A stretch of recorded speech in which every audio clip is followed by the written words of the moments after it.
Oh dear, you got too close to the fire. Ah! Oh my god! Jesus Christ.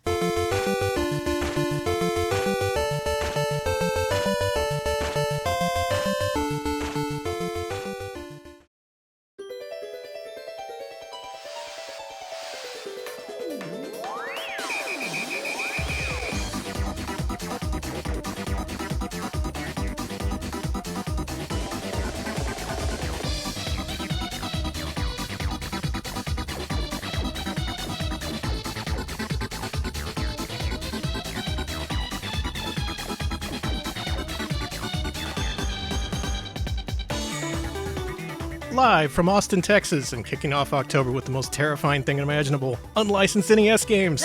It's Retro Pals with Danny and Alex. Hello, Alex. Hi, Danny. I'll be okay as long as there aren't any eggs involved. If there are eggs, I'm out of here.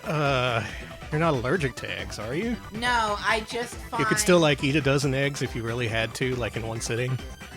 I wouldn't like it, but I could. Okay, yes. we're on. Hello, welcome to Retro Pals, the show where Alex is going to eat a dozen eggs live on stream. Yeah. It's going to be a good time for everyone, especially Alex. The stream does not come cheap. You know the price of eggs nowadays. That's true. This egg eating session will cost us at least $5,000, going by today's market rates. But it's worth it to entertain you, our beloved viewers. Thank you. Thank you for the egg. Thank you for the egg. Thank you for the viewing. Thank you for the egg viewing. Are we It's gonna be a hell of a stream tonight. A lot of weird stuff. Hello. That's usually what we're known for. We're exploring our niches. We're doing it. We're going back to the hidden corners of gaming history, digging things up, and being like, ooh, 40-year-old eggs. Gross. I didn't know the eggs would be old. I thought they were new eggs, No. the store. No, these are what you call century eggs. We buried them for a good 40 years. We're digging them back up. Oh, also they're British eggs. I don't know if that makes a difference. We're gonna find out here tonight on Retro Pals, the most egg-centric stream here on Twitch. We do cover a lot of egg games, come to think of it. We previously had an entire stream dedicated to egg games, and today, well, not entirely devoted to egg games, but you will see quite a few eggs. That's a promise. That's a promise I can deliver on. Well, thank you to the Egg Council for once again being a big sponsor of the Retro Pals, apparently. Alex, why don't you thank some folks? I want to thank Sailor Soapbox for the 40-month resub. If you lose a PvP match and your opponent teabags you, don't get upset. Tain't no big deal. Thank you. Thank you. Thank you for the sub. You know me, I tain't misbehaving. Danny. Well, thank you to Polo Cat Fan for the 57-month resub. 57 months of Camerica Pig. Camerica Pig. If only he was the mascot, then things would have ended better for them. Thank you, Conky Dong, for the 25 bits. It is a corker of a stream. Thank you. It's a right corker, a stonker, if you will. What's the difference between a stonker and a corker? That's what I want to know. Smell, I assume. Okay. Thank you to Cinco Play for the 100 bits and all Camerican stream. Yeah, all Camerican stream, because Camerica is the most American company I can possibly think of. Salute the flag while you play these video games. Thank you, Yaddle, for the 100 bits. Oh no, the Galaxy Express 999 manga. Wait, this isn't the Animerica stream. That's good. Thank you, Yaddle. That's good. That's you stretched pretty far for that one, and it was worth it. You went for the gold. You reached for the brass ring with that. Yeah, get your gold medal at the end of the stream. Thank you, St. Aspartame, as well, for the 55-month resub. Finally, my Sammy Hagar anniversary. Yeah, you can't sub 55, but you can. You can. The premier stream on Twitch for egg games and references to the classic rock song "I Can't Drive 55."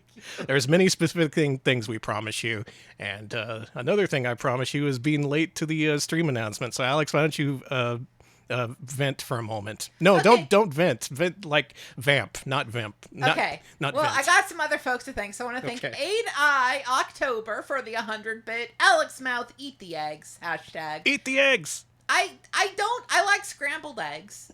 Thank you, Al Pennington 1572 for the 28-month resub. Tonight I'll be living in Camerica. Yeah, they're coming to Camerica. Oh, whoa. Wait, that's a America. different song. America. We're the kids in Camerica. Okay, so it's like any song about America we can turn into a we can turn into a song. Yeah, so. it's a fertile field for comedy tonight, and we're gonna grow us up some eggs. Thank you, Cinco Play 100. Eat the egg bits. They all want to see you eat the eggs. Smash Mouth wouldn't. Will you? No, thank you, Conky Donk for the 25 bits as well. Kids in America is totally fitting. Yeah, I mean, man. Okay, I gotta think of other America songs.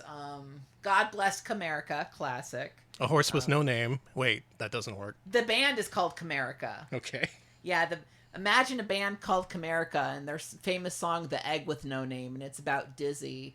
Oh, I went through the desert with an egg with no name. He could only hold 3 items. What a shame. Okay, I've made my announcements. Thank Okay, God. good. And with no time to spare to save the stream, the announcements have been made. People know that Egg Stream is happening. It is time for Camerica games.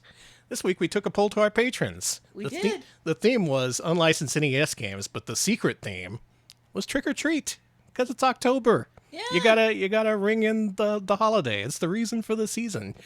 So the Trick or Treat this time around was these 2 companies. And apparently... Those are tricks.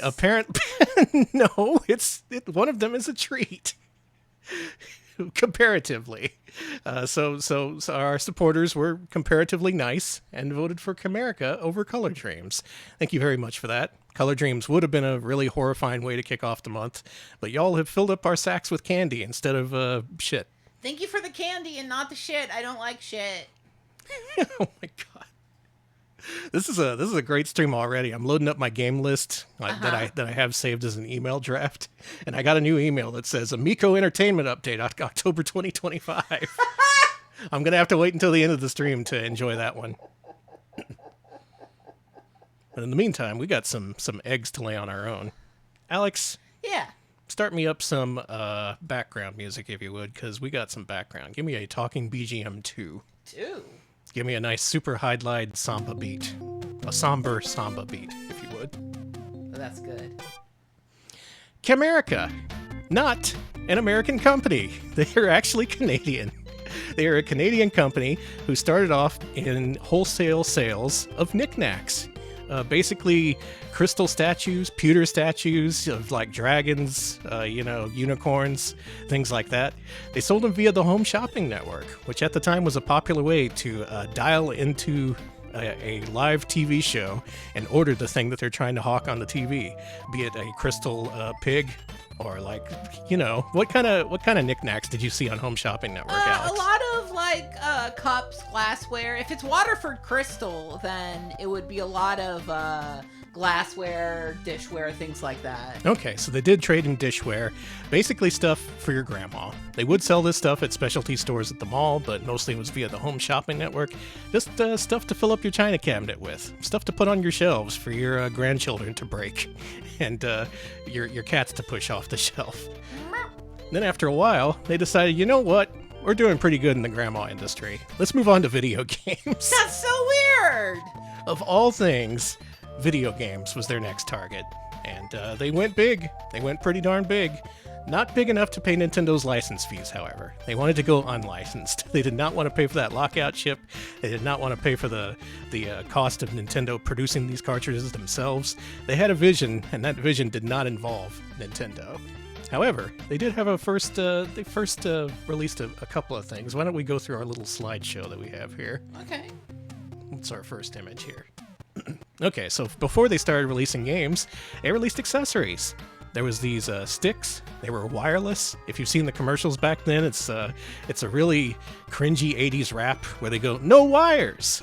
Oh yeah, I remember that. It's good stuff. Yeah, they're wireless and they work like shit apparently because they use RF signals, and it's really, not the kind of thing you need for Twitch-focused, precision-focused NES games. I wouldn't want to play Castlevania with a wireless controller for one thing. God, no. But they did it back then. They sold them to parents. The parents were always like, "We're tripping over these goddamn controller cables. We gotta fix that." There you go. Now you can't enjoy your video games at all. Another big thing that they entered the market with in 1990 is this thing here. Oh. Yeah, the Game Genie. that this kind of falls outside of tonight's coverage purview, but the Game Genie was pretty important. It was pretty big. It was this thing you put cartridges into, and you could modify memory addresses by putting in certain codes to give you like infinite lives, or allow Mario to jump like he's on the moon, or just essentially fuck up your games in every possible way. Nintendo didn't like this, and they spent a good couple of years trying to keep this thing off the market, but in the end, Camerica and their publishing partner Galoob ended up winning the thing, and they were like, yeah, thank you, Canada, they would say Canada. in the magazine ads that they put out at the time, because Canada, it was free and legal there. It was just here in the States that Game Genie was outlawed for a while, and therefore only outlaws had Game Genies. Oh, yes. Well, you haven't heard of the name Galoob. That's a real brand. Yep, Galoob, maker of Micro Machines. That is an important name. They'll come up very soon. But before even Micro Machines, that's how they established their partnership with the illicit Game Genie, allowing you to cheat at your favorite video games. What's the next image I have there? Yeah, so these Camerica games, which came out pretty much, I think the first one released the same year as Game Genie in 1990, and then the floodgates really opened in 1991 and 1992. This is what they look like. You'd see these on shelves, and intriguingly, they offered multiple games in one. The promise, previously promised to you by Action 52, except this time these games are good, right? They should be, right? They should be. If you're wondering what the cartridges looked like, here's a look at those. They were gold! Ooh. Gold like a Legend of Zelda cart. Freshly spray-painted gold finish. These would often flake off after a while, so used cartridges nowadays often look kind of ratty. But on the other hand, if you get a new-looking one, they're quite shiny. Mm-hmm. And if you look at the back, check this out. You got your own dip switch. Oh my god, a custom dip switch you can flip back and forth from A to B. This was entirely to get it around Nintendo's lockout chip. What it would do is, depending on which side you set it on, it would send a separate zap. I don't know if this was like an electrical zap or if it was just like sending garbage data to the chip. Unlicensed companies did a little bit of both back in the day. I think Tengen just directly like reverse engineer it, while Color Dreams, they were just like, fuck it, zap that shit. I think Camerica had some kind of workaround, and depending on which NES you had, you may have to set it to A or B. But if you were able to defeat that lockout chip, you would soon be able to enjoy classics like Ultimate Stuntman and Dizzy Sunny Side Up, I guess. Yeah. Okay, is that all the images we had? No, we got two. Okay, let's show those other ones. Thank you, Murphigator, for the 20-month resub. Give him the zapper. Give him the zapper. You gotta zap him. And indeed, they did sell them via the Home Shopping Network, just like they would sell a pewter mouse or a crystal pig. I guess, grandma's watching. They want to get something nice for the kids. And, why not Micro Machines from Camerica?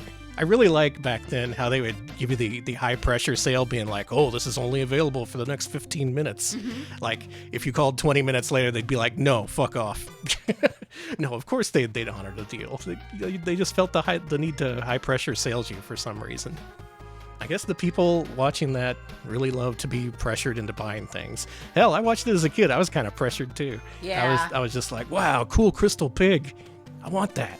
You love your crystal pigs, Danny. One of these days, I'm gonna get me a crystal pig. Did they ever sell a crystal pig on those things? Maybe I'm just inventing a thing to get mad at, or be intrigued by. I'm not mad at the crystal pig. In fact, I admire it greatly. I think the next image there is Aladdin, which we'll get to later on in the show. We'll watch that later. Yeah, the show does encompass the Aladdin NES deck enhancer later on, and if we have time at the end of the show, I want to explore some ZX Spectrum games that actually inform the direction and eventually production of these NES games we're going to see in just a minute. Okay. But for now, let's start off with the Camerica NES catalog. Things you may have seen scrolling through your ROM list, things you may have seen on deep discount at KB Toys, wondering what the hell is that? Let's go through the entire thing, starting in 1990, with the Ultimate Stuntman. The Ultimate Stuntman? He's the ultimate. Is he? Don't try to compete with him. Okay, I won't. I'd like to see the penultimate Stuntman. Uh-huh. We're doing great today, chat. I got a... Seraphis Kane, thank you for the 50 bits. Let's see the other Camerica joystick. That landed with a thud. Oh, that one was cool too, the triangle. What the fuck is... Sorry, what the hell is that? Yeah, let's keep it clean. Come on. Yeah, for Camerica. For Camerica, we got to keep it clean. Absolutely brilliant. Absolutely brilliant. Now that's the one thing that may have separated them from the other unlicensed game developers back then. Because whereas other developers like American Video Entertainment and Color Dreams took their development in-house, like people who had basically never made a video game before, Camerica partnered up with Codemasters, who was very well known in the UK. They made literally more than 100 ZX Spectrum games, along with ports for the Amstrad CPC, Commodore 64, and all those British microcomputers you know and love, which is why these games sound like this. That's why they sound like this. Listen to those beautiful arpeggios. Every note an arpeggio. If you're playing a note that's not an arpeggio, that's just a waste. Now look at this game here. It actually combines multiple gameplay modes, a la a Bayou Billy or a Three Stooges. I don't think I've ever seen this game before. Yeah, this one doesn't get a lot of press nowadays. Most people remember Micro Machines, but this one, they went above and beyond for this. Like, look at this presentation. It's really nice. You wouldn't see this in a Color Dreams game. God forbid. Oh, Dr. Evil! Dr. Evil! He's kidnapped Jenny Aykroyd. Dan Aykroyd's daughter been kidnapped by Dr. Evil from Austin Powers. What a crossover. Look at this dude. That guy looks sick. Techno Beast. So this is a pretty good first impression, right? Like, you think unlicensed NES games, you think those low-rent Tengen ports or, like, Color Dreams, but... This is good. This is great for 1990. Like, holy shit. Vice Project Doom was the game I was trying to remember that's quite a bit like this. It came out around the same time, and I would say this performs favorably. Like, it's not better, but it's still pretty neat. They got the chops, they got the fast action. You can do a turbo move in your turbo car. Alex, you ever do a turbo move in your turbo car? No, because I don't know how to drive. And Oh. if every time I've been behind the wheel, I've been like, wow, I can't do this. Some stuntman you are. I'm a terrible stunt person. I haven't done any stunts. You could never be the ultimate stuntman. I certainly can. If they put me in a car, I'd be like going 10 miles per hour while going, I can't do this!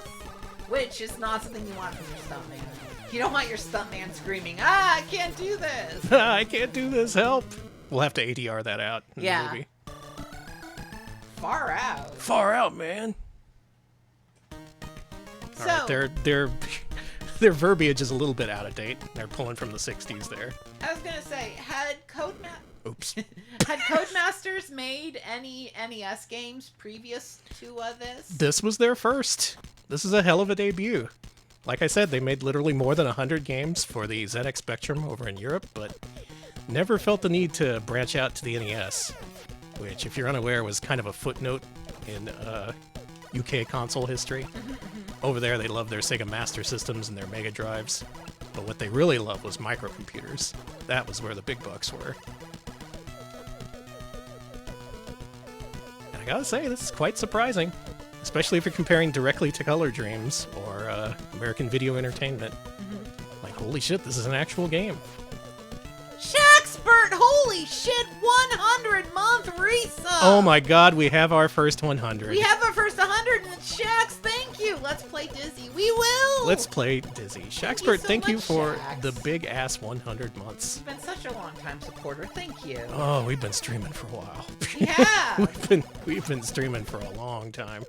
We ran out of good games, so now we're playing Camerica games. Hey, this could be a lot worse. Look, Yeah, see?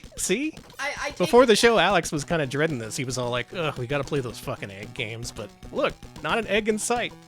I mean, I know there will eventually be eggs, but, you know. We have nice large sprites. A lot of action on the screen with no slowdown or flicker. How they do it? Well, they made more than 100 games before this, so that tends to help. Whereas if you're with Color Dreams, they're just like, have you ever made a game before? No? Oh well. We got graphics by Nina. Does that matter? I was gonna say, God, imagine doing the ZX Spectrum, and then you suddenly get to work on, like, the NES. Yeah, seriously.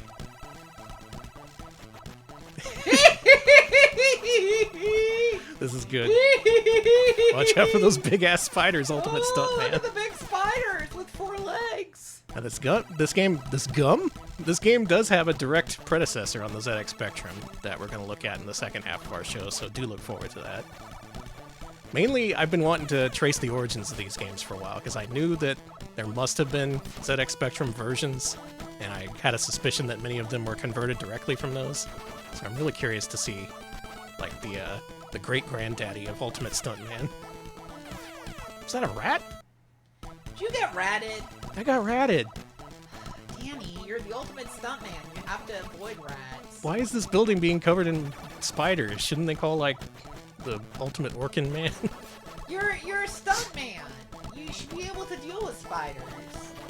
They've only got like 4 legs too, so there's some kind of like easy spiders. Easy spider. Yeah, because 8 legs means they're more difficult. He does look like Hank Hill with an ass. Man, he does kind of have an ass. Way to go. Those are rats. You can shoot them, right? Okay, Yeah, there good. you go. Bloop, bloop, bloop, bloop, bloop, bloop, bloop. Sorry for bitching that the spiders don't have enough legs, but it's only 4 legs. Come on now. I gotta say, for 1990, this is a little bit ahead of the curve. There's some games in 1991 that don't look this good. Of course, later on, the later era NES games that are mostly licensed, people kind of stopped trying. Like if you look at games like Cliffhanger, God forbid, that looks like absolute ass. But this, they were trying. They were trying their hardest to enter this market, and they did it with actually good games that are technically sound and kind of impressive to look at. Nice. Ultimate Stuntman. Hell of a way to kick things off in 1990. Alright, let's move on to 1991. We have a mascot. We have mascot potential here. Okay, who is it? Are you ready for the next big mascot? Are you ready for the next Mario killer? Okay. The next Sonic poisoner? His name's Big Nose. And he's a caveman. Oh, I mean, that's cool. And he's absolutely brilliant. There's those arpeggios. Camerica. Okay, I like the aesthetic here. So he's got a big nose, he's covered in hair, and he's hungry. Yeah, he wants a chicken. Relatable. Oh, I don't like his toes. What do you think of those feet? I hate those feet. That's some biffo shit. Get out How of much here. of the ROM was taken up by those feet? Those are pretty big feet. Yeah, big nose, big toes. So they did their big technical showpiece, and now it's time to go where the money is, the mascots. Let's play this video game. Oh, huge arps! Compensating for something? Thank you, Sweet Capon. What they say about cavemen with big noses. That's right, they have big feet. 0 miles completed. We're gonna have to walk a mile in Big Nose's shoes. He doesn't have shoes, actually. Yeah, I was gonna say he's barefoot. Who do you think was the first caveman to wear shoes? Do you think that they were just like, I am sick of walking on rocks all day. This is bullshit. What if I just taped a thing of wood to my feet? He wore logs for shoes. Hey man, it would have worked! Log or like, you know, well, I have this dried hide from this pterodactyl I killed or whatever. Well, yeah, sure. It was probably pterodactyls. It was probably a mastodon. They're like, I got mastodon. Oh my god, it's the tiniest triceratops I've ever seen. Well, you killed a baby. Well done, Big Nose! Well, Alex, you were right. Dinosaurs and the cavemen existed, peacefully. Well, look it up in the science books. That's what all the scientists say. All the scientists on TikTok are saying that the dinosaurs, lived with the, cavemen. TikTok scientists. Yeah, they all have doctorates in philosophy. So here's some Naturopathy. Here's some stream-related TikTok news. The other day I Okay. saw a TikTok clip of a Peter Sellers movie. It's that classic part where he's all like, "Does your dog bite?" And the dude's like, "No." And the dog bites him, and he's like, "I thought you said he didn't bite." And the dude's like, "It's not my dog." And then after that, the TikTok logo showed up, and it did that bloop, and I laughed really hard. The idea of a 60s movie being recontextualized in a TikTok video and then going bloop. Did it have any, like, on-screen text? No, I wish it did. They always do that. I wish it had a robot voice saying, like, the man thinks that that's his dog, but actually, in a cruel twist of fate, it's not his dog. Doo-doo-doo. Were you on TikTok, or did you? No, it was someone posting it. But I'm glad Peter Sellers has seen a resurgence thanks to TikTok teens, apparently. This is the same boss. What are you trying to pull on me, Big Nose? Okay. Yeah, back then we had canned laughter. Nowadays we have the TikTok bloop. I want to see that go even earlier. Can I see like a clip from Laurel and Hardy or something with the TikTok bloop at the end? I could do that. I could make that. Look at this dude. Is this you? I wish. He kind of looks like me. He's got too much hair to be me, unfortunately, on his head. All right, we're going to do the auto club and fast stoning. Okay. Oh. Dude, no one can stop us now. We got the rapid fire club. We got the fast stoning. The earth is quaking beneath our feet. I wouldn't be surprised if if there's a lot of stooge talk out there. Stooge talk. Yeah. It could work. Fill your niche. By which I mean find some video that hasn't yet been uploaded to TikTok and upload it. That's a niche. Danny, speaking of short-form videos, have you seen any of the short-form videos featuring cat families? No. Where it's like the mom cat is ignoring the baby cat, and the baby cat, like, AI does something stupid like drink poison or whatever. No. And then the dad cat finds the dead kitten What? and is like, What are you talking about? What are you even talking about? the AI cat family videos. Yeah, Chad knows what I'm talking about. And then the mom and the dad cat get divorced. Great. I'm not kidding. There's a whole bunch of these. You know, that's why I'm gonna make our kids play nothing but Camerica games, so they don't get exposed to that kind of shit. I don't even see them on TikTok. They get posted on Blue Sky. Because people are like, what the fuck is this? That's Big Nose the Caveman, a relic from a simpler, better time. Good. Let's continue to go through the Camerica releases in 1991. Okay. We got platformers, but what if we had a shmup by the name of Firehawk? That is fucked up. I've never seen anything like There's that. a lot of really messed up brain rot out there. That is hella brain rot. Oh yeah, shooting shit, bombing buildings. That's America, baby. That's Camerica, who's actually Canadian.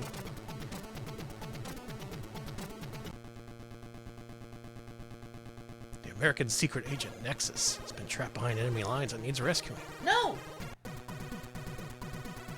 It's the USS. We didn't name it. The USS, whatever. We don't care. We're Camerica. They're doing a lot to try to obfuscate that this is in no way an American production. It's made by Brits and published by a Canadian company. Still, fill it full of American flags and helicopters and no one's the wiser. Okay, so this is a rescue mission game a la Raid on Bungling Bay or something of that sort. We gotta rescue this little dude. You see that tiny man? Oh. Danny, when I was out and about yesterday, I saw a big American flag, as you do when you're, out and about. And my first thought was, oh, cool, flag points. I'm not kidding. And then I had to be like, Alex, that's a Laserdisc game. Yep. We've been I will pilled over the last several days. Yeah, shout out to Snake Man for beating that shit. Snake Man, as far as I know, is the first modern-day human being to beat that game. He figured out how to get the car, which is what stumped us on Monday. And I want to go back for more I will, I think, at some point. There's our celebratory American arpeggios. This is America. Yeah, someone finally beat it. I really want to do a part two stream now, yeah. We didn't stream it, but After Monday's stream, I spent like an hour, like, driving around London trying to figure out where the damn car was. Oh my god. You're gonna scream when you find out what it is. I mean, Alex, I've already told him I what the already solution know, is, but yeah, y'all in chat. there's no way I could have ever figured it out. Yeah, we got typing jams, we got helicopter jams, America jams. So maybe this isn't the kind of shmup action you expected. Maybe it's something more like you were expecting more of an arcade-style shmup. This appears to be very rooted in the microcomputer scene. Because, I mean, my god. Fly around in an overhead view. You do this weird rescue sequence where you don't actually control the copter, you just control those two reticles and you shoot down things. And you have to wait for the guy to slowly climb into your copter. Oh, you're alive. Then again, I can see it. I can see them making this. Top Gun for NES. Terrible game, but also quite popular. Back then, like, everyone I knew with an NES had that game for... I don't even know why. Everyone decided it was Top Gun time. I'm gonna die. Help. But also, like Ultimate Stuntman, you can consider this to be... You can consider this to be ahead of its time, because what were we playing on Genesis a few years later? Desert Strike. It's the same damn thing. Helicopter, rescue dudes, shoot shit. Once again, Camerica leading the way. Thank you, English guy who was so old for the $5. 5 flag points. Thanks, I need those flag points. I do. I'm so old now. Thank you for the dono. All right, it's time for the big one. They were pulling out their big guns right away, and it's time to play some freaking Micro Machines.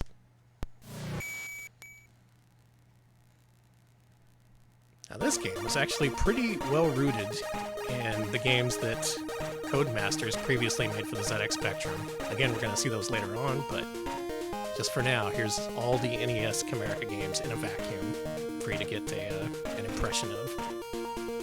And this is famously a 2-player game, so Alex, you ready?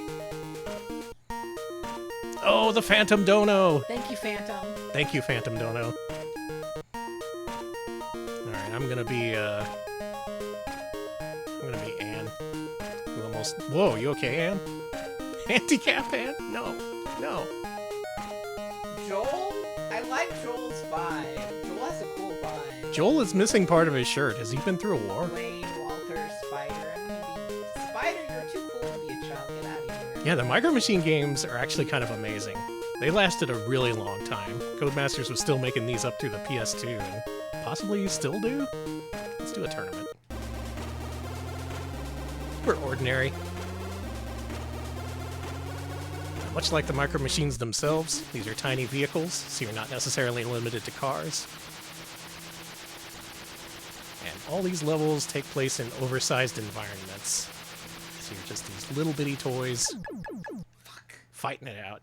And in this 2-player mode, if one player pulls too far ahead, they get a point, and the race resets.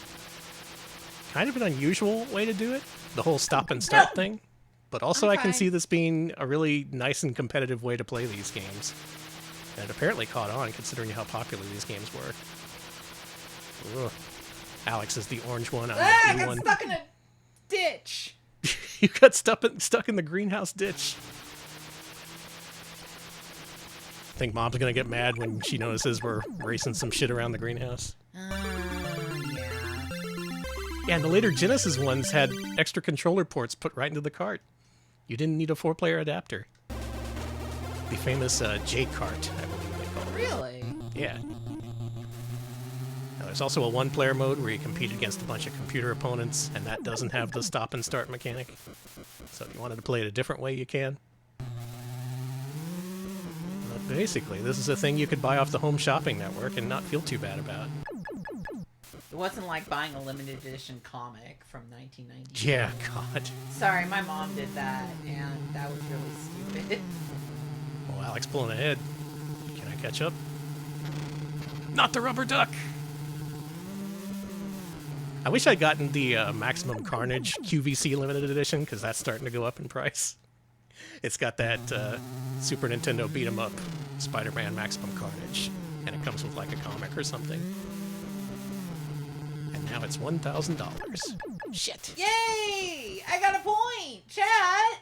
I'm pretty sure they still do home shopping networks. I'm pretty sure that's still a thing. Sure is. There's a lot of them now, too. Nowadays, they're better known for their home shopping network fails compilations, which are also quite funny. Look at this horse. I do think about the magnificent horse a lot. Being informed it's a butterfly. Actually, it might be a moth.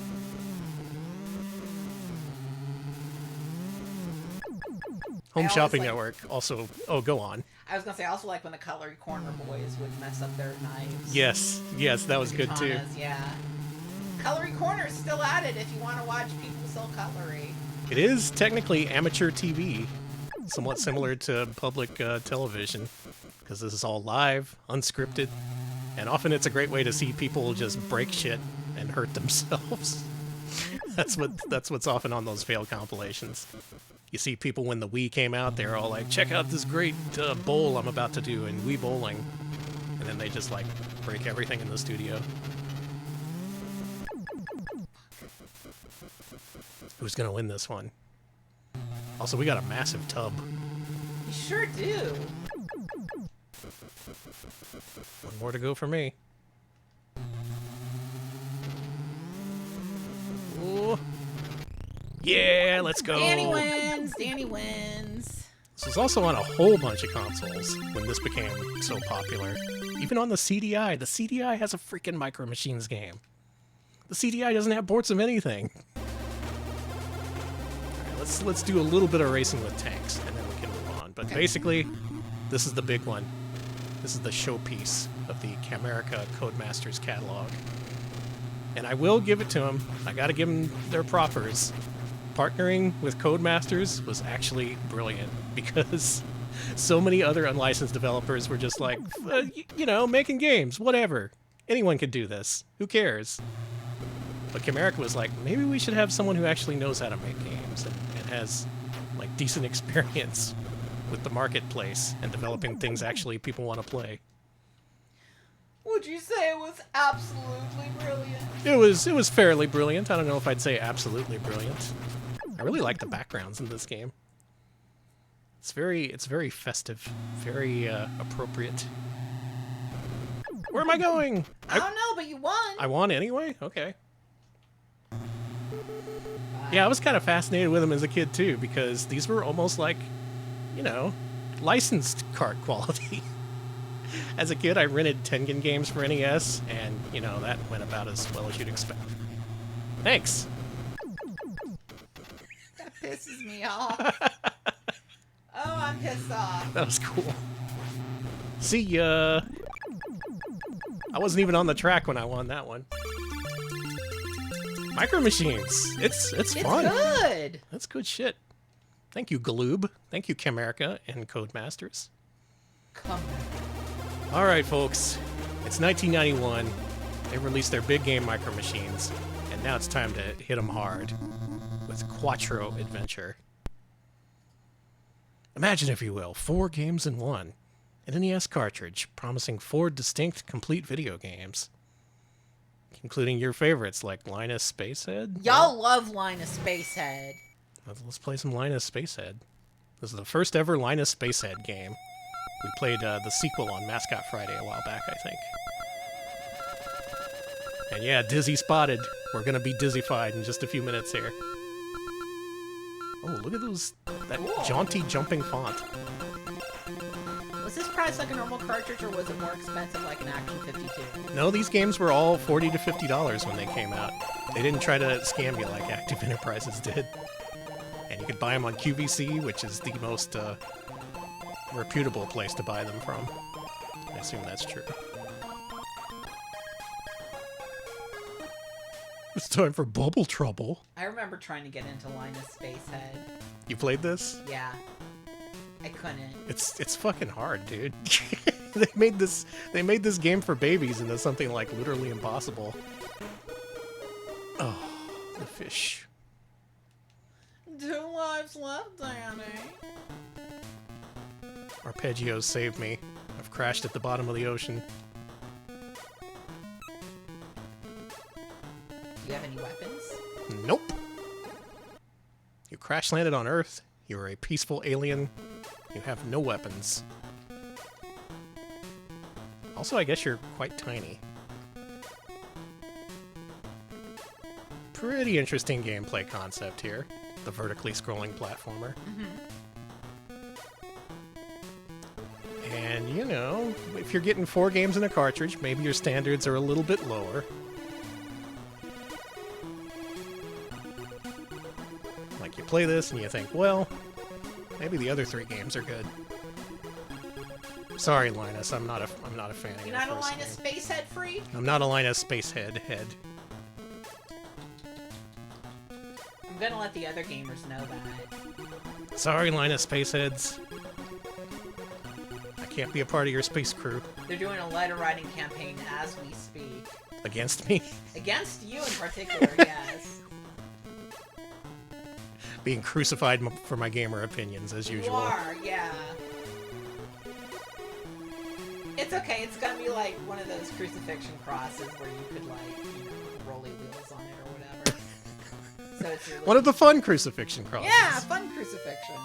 There we go, that's level 1. Did you know there's more than one level in this game? No. No. Of course I didn't. I suck ass at this game. You gotta watch out for the deadly coconuts. Shit. It falls backwards. How is this fair? It's like a freaking I want to be the guy out here. Oh, you can't jump on the coconuts? That's fine. It sucked to be so small that coconuts were a deadly threat. I mean, getting hit on the head with a coconut would probably, you know, depending on how high up it was, it could give you a concussion. It could. Chad, have you ever been hit in the head with a coconut and then, like... Chat, you ever been in an episode of Gilligan's Island? Yeah, they were always getting hit in the head and like, oh, I've got amnesia because I was hit in the head. With a coconut. With a coconut. Fuck. Nowadays, we got coconut guns that fire in spurts. You kids can't appreciate back then before we had those.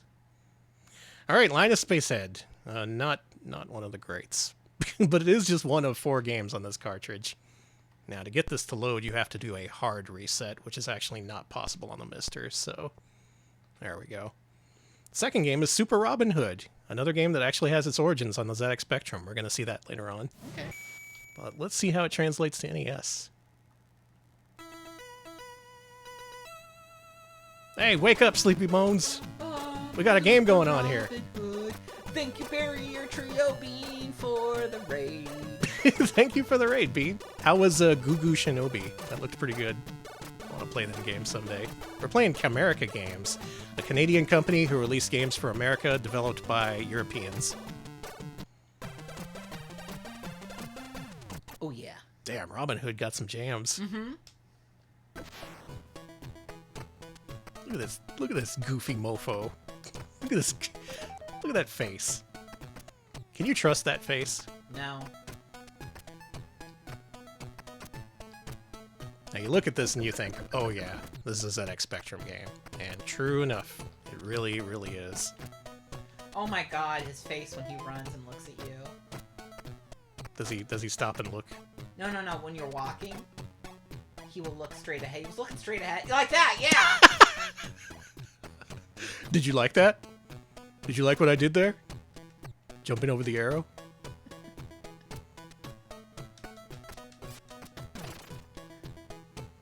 I think more video game protagonists should be a built-in Alex asking you every so often, do you like this?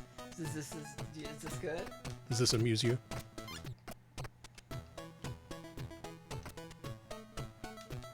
He's got some animation.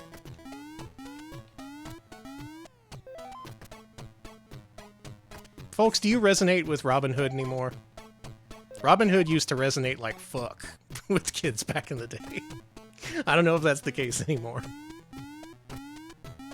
I think the kids today do like a man who robs the rich and gives it to the poor. Yeah?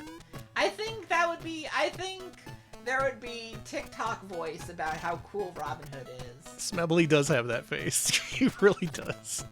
That's what it was. I was trying to place it. Just that weird sort of smug, contented look.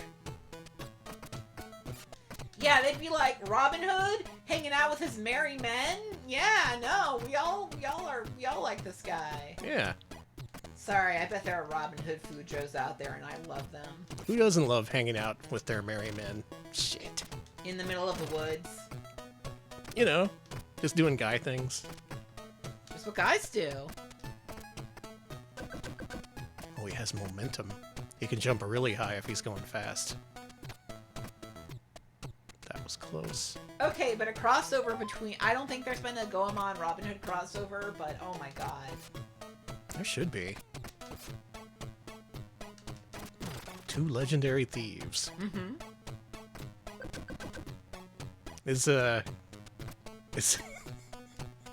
Is Little John Robin Hood's Ebisumaru? I guess. Not the most esoteric questions I've ever asked on stream. Or would it be, who are his other merry men? Flea Man? Fuckface? Dickbag? Yeah, that was my favorite Disney character. Robin Hood and Dickbag made me a furry. Dickbag made me a furry. Danny. For you're thinking of... Shit. Yeah, Friar Tuck might be... Yeah, there you go. Friar Tuck. That's who I meant. Not Fuckface. Friar Tuck. I get it so easily mixed up. It's very similar. I can see why you would do that. This is a precision platformer with the emphasis on precision. There's a lot of stuff to get hurt by, a lot of instant deaths, a lot of stuff that just kind of happens, and then you have to memorize it so you don't get tricked by it later on. It's better than Linus Spacehead. Wouldn't say it's an all-time great, but I would say it's a pretty good pick for a multicart. So, not bad, not bad. Not bad. We got two more games on Quattro Adventure. Boomerang Kid. What the hell is Boomerang Kid? What the hell's Boomerang Kid? Boomerang Kid is this guy. Look at that mouth. It's like perfectly shaped so that he's saying "G'day, mate."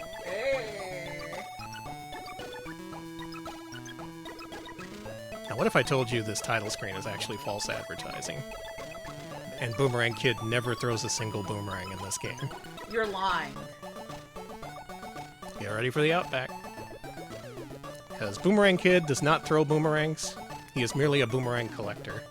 You have to collect all the boomerangs in each level, and then you finish up. For real? Yeah. So it's a little bit of a Bubble Bobble-like single-screen platformer with fall damage, I guess.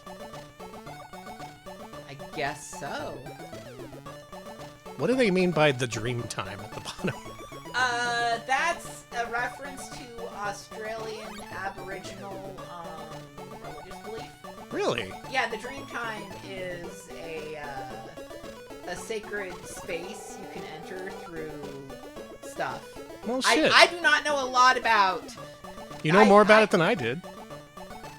And you want to know where I learned about it? You're gonna laugh. Uncle Scrooge. Thanks, Uncle Scrooge. And I was like, wait, is that real? And then I read about it, and I was like, cool. I'm learning. I'm learning. So You less, too, Vinny Bushes. Good, good. We're on the same page. less action in this than you might think. And it's quite finicky, maybe even more so than Robin Hood. Because there's so much stuff that can kill you. In fact, I think I'm pretty much dead right here. Help. Help. Bonk.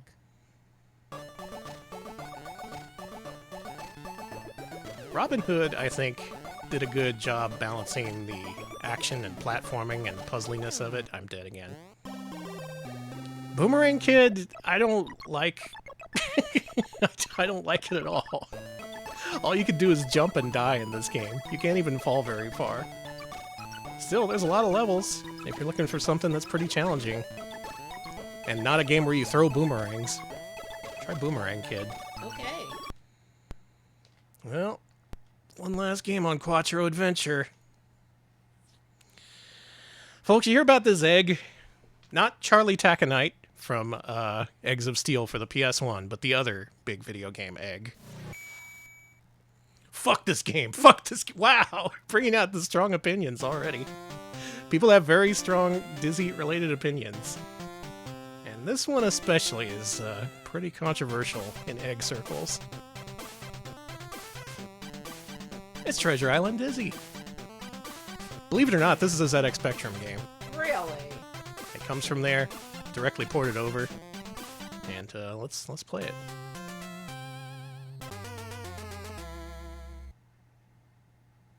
You died. That's game over, actually. You only get one life in this game. Yeah, you do need the snorkel in order to go in the water. But another fun thing about this game is that you have a rotating inventory, so if you rotate out the rubber snorkel while you're underwater, you just die. Cool. And therefore, that's game over, and you gotta start all the way over. But enough of my bitching. You know my opinions. You're not a dizzy egg fan. I'm not quite an egghead just yet, as I'm sure they call themselves. Some of these games I admire. I've watched Bill Bull play through a couple of them, and he had a decent time with them. If ever I was ever to play through one of these, it probably wouldn't be this one, though. Hookjaw the pirate buried here still guards over his treasure. Mostly because it's so hard. There's so many instant kill things in this game, and the fact that you only have one life is kind of unconscionable. But this does give you a pretty good idea of what Dizzy's like. There's the wizard Zack. He ruined their peaceful lives. There's Dizzy the Egg. You might see his girlfriend here, Daisy the Egg. Oh. He also has a pet named Pogy. Soon you'll learn all the different characters. Pogy, huh? Yeah, Pogy. Not gonna cover every Dizzy game here on stream, because that would take us weeks. But we should become at least a little bit acquainted with our egg friend, because he is historically important. He is a famous egg. It just stopped you in place so you could die. And that's it. Would you say this game isn't all it's cracked up to be? I wouldn't say that. Alex, how dare you? Sorry. Obscuratory, thank you for the 100 bits. Excuse me? I don't think Obscuratory is lying. I think that's real. That sounds too twisted to be fake. I assume that didn't make it over to the NES version. Well, there's your lot, as they say across the pond. Quattro Adventure. Linus Spacehead, which isn't good. Super Robin Hood, which is just okay. Boomerang Kid, which is bad. And Treasure Island Dizzy, which is dizzy. I wouldn't feel as ripped off as if I'd bought Action 52, but still, not a great showing. Luckily, later that year, he released another Quattro game, Quattro Sports. Oh. And all these games are 2-player, so Alex, okay. Pick up your controller. A lot of these are based on existing Codemasters games that were released for the ZX Spectrum. This one, though, the first one, is an NES original. It's their first ever crack at a baseball game. There's the Dizzy Defender, Bill Bull. I've seen a lot of those games look fun, especially the later ones. Treasure Island Dizzy, though, I don't know. I don't know about that one. Alright, what teams we got here? The Boston Graduates. The Berlin Brewers is pretty good. Moscow Bears. Well, I found Alex's team already. The Sydney Boomerangs. Mexico City Sombreros. And then it's just the Houston Rockets. Alright, we're Houston Rockets.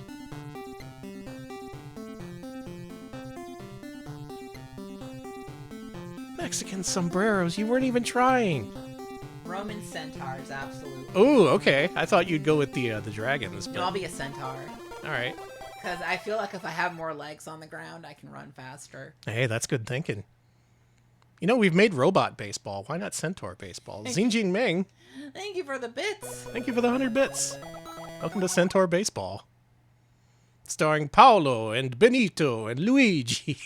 Gino and Al. Marco. I've got Brad and Dave and Mo. Alright, Alex is the pitcher. I'm the stick guy. Hey! That was a wild pitch. There we go.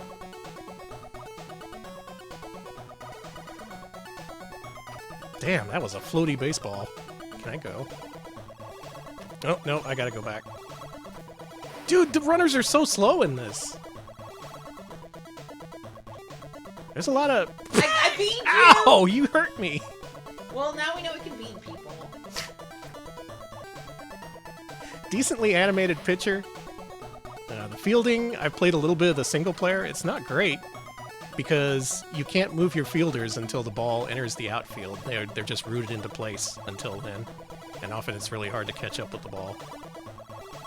The guy on base looks like he's wearing a diaper. You know? I see your point. Alright, Alex, it's time for you to bat. Okay. Let's see how the Centaurs do it. The Montana Dumpies. Oh yeah, they make it really easy to bean batters in this game. Alex going for a bunt, classic move. The catcher, caught unawares, makes the pitcher run and get the ball.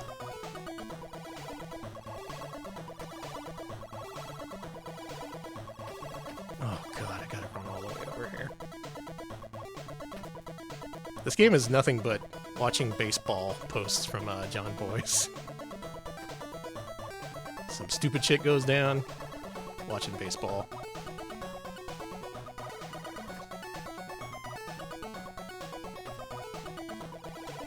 Why didn't I throw it to... Wait a minute! You have to tag your outs? You can't just... Yeah. Alright, video game. Is this how we do in Canada? There's no automatic outs. You gotta run and tag your man.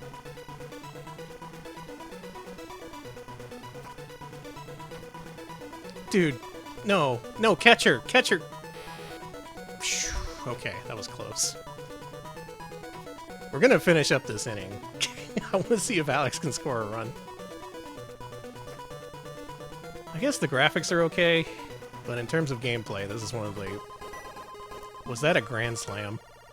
Yeah. Did you just grand slam the damn baseball? Cartman, thank you for the 50 bits. Yeah, they know all about baseball, I'm sure. They were gonna make a basketball game, which was unfortunately unreleased. I wanted to see what that shit was like. I got 4 runs on. Do you like that? We should go to our next game. Okay. Thank you, Alex. Good job with the baseball. It's time for BMX Simulator. Okay. Now, if you're a ZX Spectrum head, you're like, oh, fuck yeah. I played this back in the day, mate. Also, I'm Australian.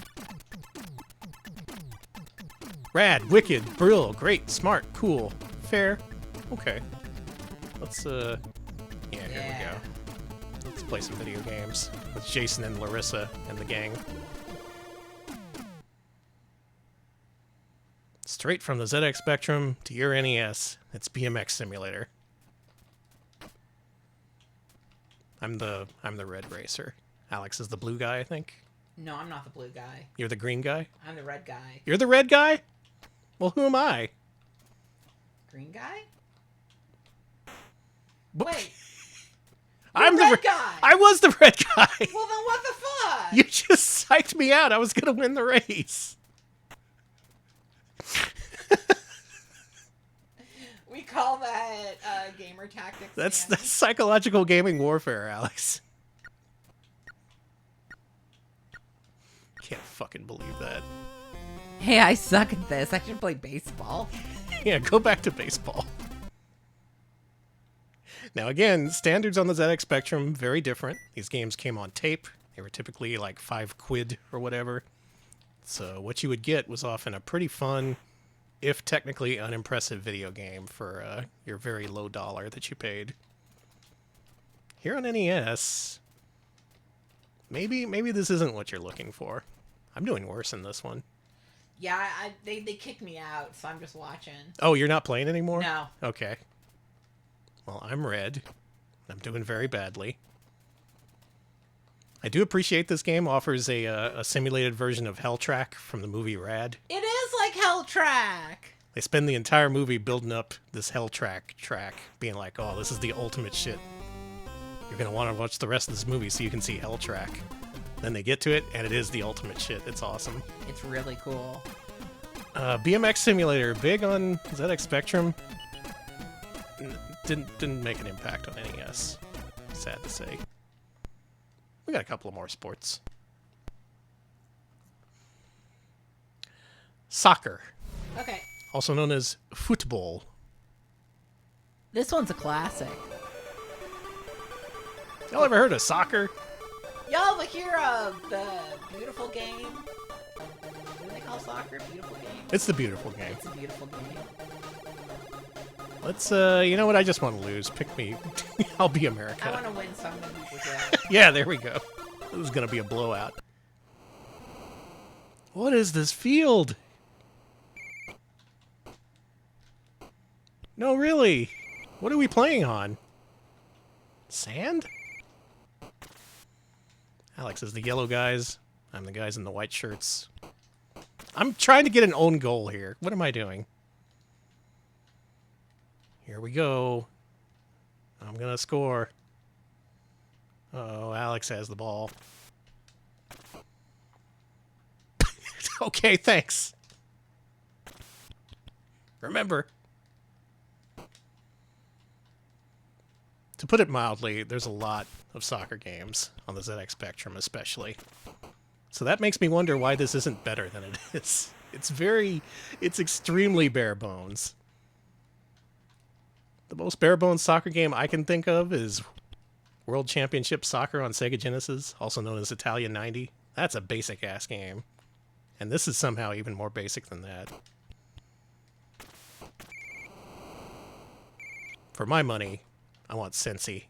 Give me that sensible world of soccer, thank you. This is more like unsensible soccer. Yeah, it's Optimus Subprime. Give to me the ball. Give me. And what's with the lack of music in these games? They didn't want to. They didn't want to pay for licensed music. Licensed soccer music. Yeah, you know, soccer. It's a beautiful game. You know, it's soccer. It is not lame. It is soccer. Never- here in the UK Never tonight. heard that one. We're gonna have to add that to the pre-show. It's a classic song. What's it called? Soccer. Oh. Dude, it was a big mess of men over there. It's just the way we like it. I guess this is functional. This works as one game in a cartridge full of 4 games. Trying to play fancy with me. Get that fancy shit out of here. Did you see the P-Dog on Scrandle? I didn't play Scrandle that day, but I saw a screenshot of the P-Dog. It was a styrofoam, for anyone who didn't see it, it was a styrofoam cup full of mushy peas and a single hot dog bun that you were expected to put the mushy peas into. The P-Dog. I don't think that one won the matchup, whatever it was up against. I don't want to play this anymore. That's... I feel bad for any kid who tried to play Quattro Sports Soccer. We got one more game on here, and it's Pro Tennis. Alex, get ready for this title screen. Okay, it's gonna be normal. Hey, who is the freak? Is that Andre Agassi? Yeah, that's Andre Agassi himself. The Freak, they called him. Him and his big bug cartoon eyes. Hi! The Tennis Freak. You know we gotta play this 2-player. Yeah, that bun would be so soggy with the P.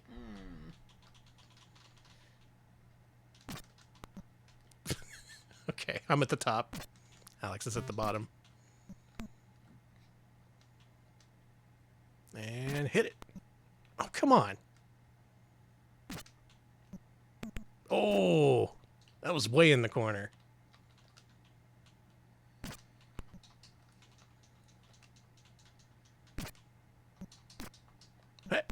I didn't expect you to hit it back. That's fair. Yeah, these are some wide tennis players. These are bulky dudes. There we go. This, you know, Quattro Sports kind of an outlier because all of these games are bad.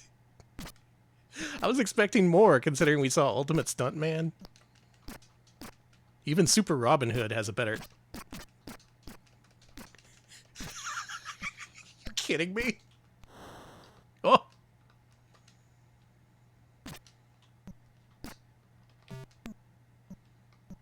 tennis for space aliens. I'm gonna run over there. I'm gonna run over there and hit you with my racket.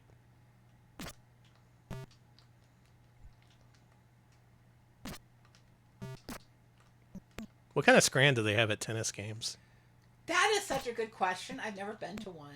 I bet they don't sell ice cream in a little helmet there. Yeah. It's been a long time since I've had that. Let? You let. Let me have the point.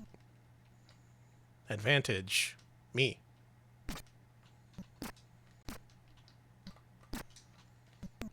Oh, we're back at deuce. We gotta resolve this deuce situation before we move on.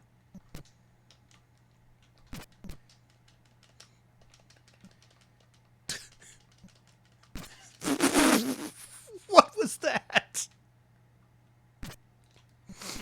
Can we get an umpire rule on that? You won? I won. Well, holy shit. Nice work. Thank you. Quattro Sports. Bringing up the rear in 1991. Gotta say, that's the low point in Camerica's catalog so far. But they did need to have sports. Gamers were all about sports back then. They were. Now we move on to Camerica's biggest year, 1992. We're almost at the end of their catalog, believe it or not. This is actually a very brisk playthrough of all their games. Let's start off the year with B-52. B-52? Is this anything like Action 52? No. Why did they name it B-52? Because it's got a B in it.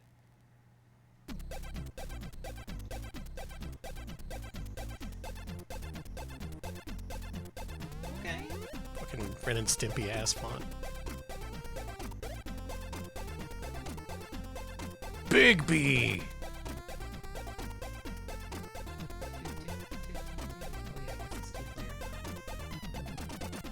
Yeah, let's play 2-player. Okay.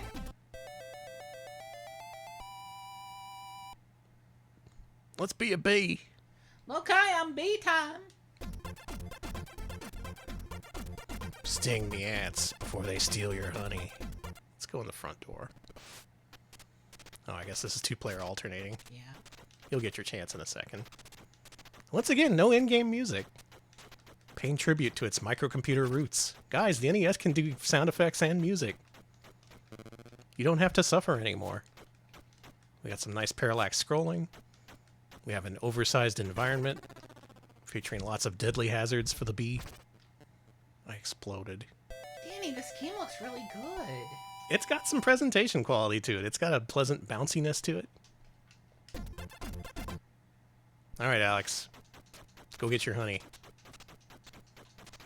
Now, one button shoots, the other button stings. Yeah, sound effects and music? Not possible. Never been done. What do you think this is, a supercomputer?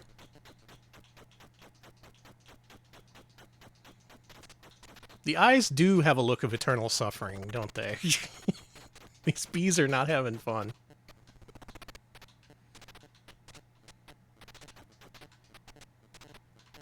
This one I never played much of, but it does look pretty good. Are you caught in the spider's web? Yes. Yeah, it's Buck Bumble Origins.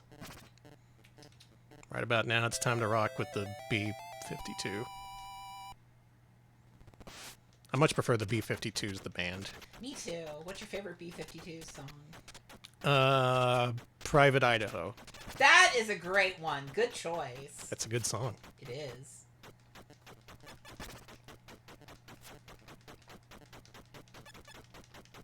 Living in your own private Idaho. Idaho. They should have had that in this, Don't this go game. into the string. This game should have had B-52s on the soundtrack. That would be sick, like the way that 2 Unlimited was on soundtrack. Yeah, exactly. It would have fit right in. Sprinklers are actually the bee's most dangerous foe. Is this where I get the honey? This honey? Honey today, Queen? Hello? I'm just looking You for need to kill the ant. Well, I tried, and All right, let's go kill the ant. No. There. I I just had to complain for a little bit.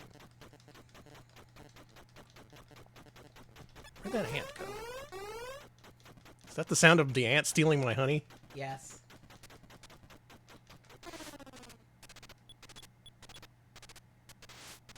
Huh. So a little bit of a real-time strategy element to this? You gotta go out and keep the ant from getting your honey? Okay. Not sure kids would have gotten this. Not sure I get this. It's a bit of a strange one. This is strange. Oh, I should also mention, when these games were advertised in magazines, they got spokesperson Thor Ackerlund to promote these games. Do you know him? No. He is the kid who famously won the Nintendo World Championships in 1991. Oh, very cool. So his face would be on all these ads being like, B-52 is awesome. So says me, the ultimate gamer, Thor Ackerlund. And you'd have to be like, whoa, if Thor said it's good, I gotta check that shit out. Haven't heard much from Thor nowadays. Wonder what he's doing. Playing video games. Yeah, he's probably playing video games. I wonder if he's a streamer. Can we get a collab with Thor Ackerlund? I don't know what I'm doing. I think I'm just gonna move on. I don't really get the point of B-52. There is some game here. If you get into this, I'm sure you might like it. But yeah, let's move on. What's our next game in 1992? All right, next up we've got. Oh yeah, chat. You're looking forward to this bad boy. It's time for Big Nose Freaks Out. He's freaking out. He's had enough of your shit. I'm gonna be right back. Tell me how much he freaks out. Okay. Just a little or a lot? Music by Alistair Brimble, I was gonna say good. the master of the arpeggio. Bad news, everyone. Big Nose has discovered the wheel. And much like BC's quest for tires, he's pissed. I don't know, was BC pissed in BC's quest for tires?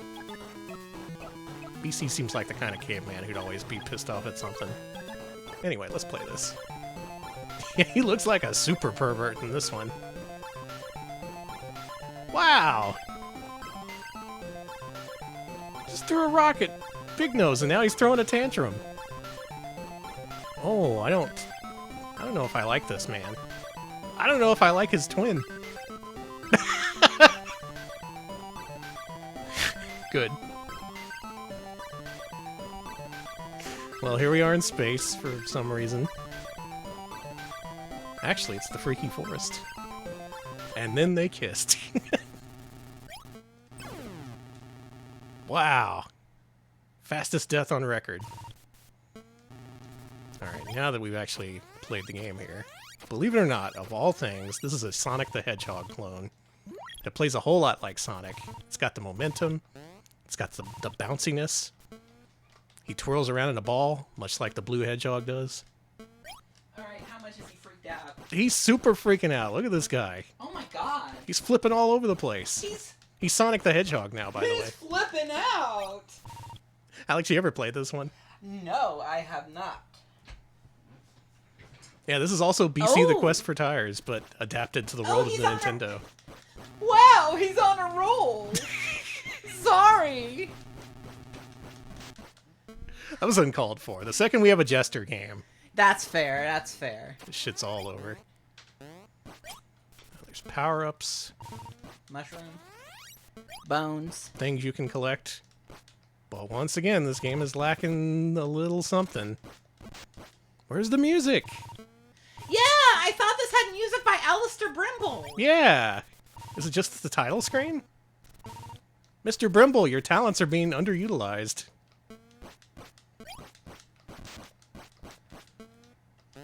Justice for Brimble. I remember these games having more music than they do. Me too. What's the deal? Is it an emulation glitch? I think it's actually like this.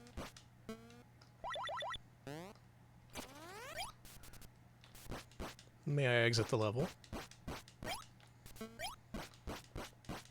There we go. There's some music. There's that Brimble tune I know and love. That's where I live. Yeah, singular brimble, not brimbles. You will not get multiple brimbles in this. Oh yeah, some of the things you get are power downs, like this thing that makes the screen flash like crazy. Isn't that cool?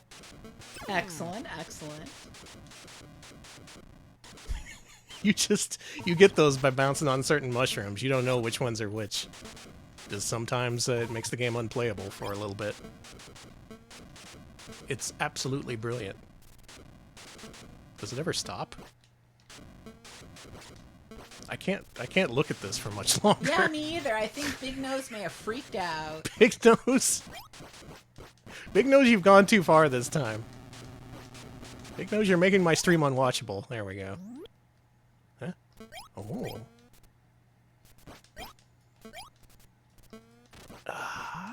This feels a lot worse without the music. I feel like this could have been a better known hit. Like, people may have actually engaged with this game and maybe even liked it if it had music. But as it is, it's has a weird sort of sullenness to it. Come on, man. This isn't Big Nose the Funeral. This is Big Nose the Caveman. Where's your joyous music from Alistair Brimble?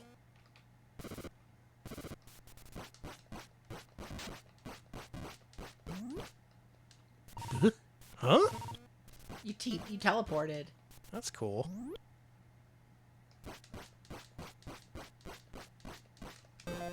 Yay!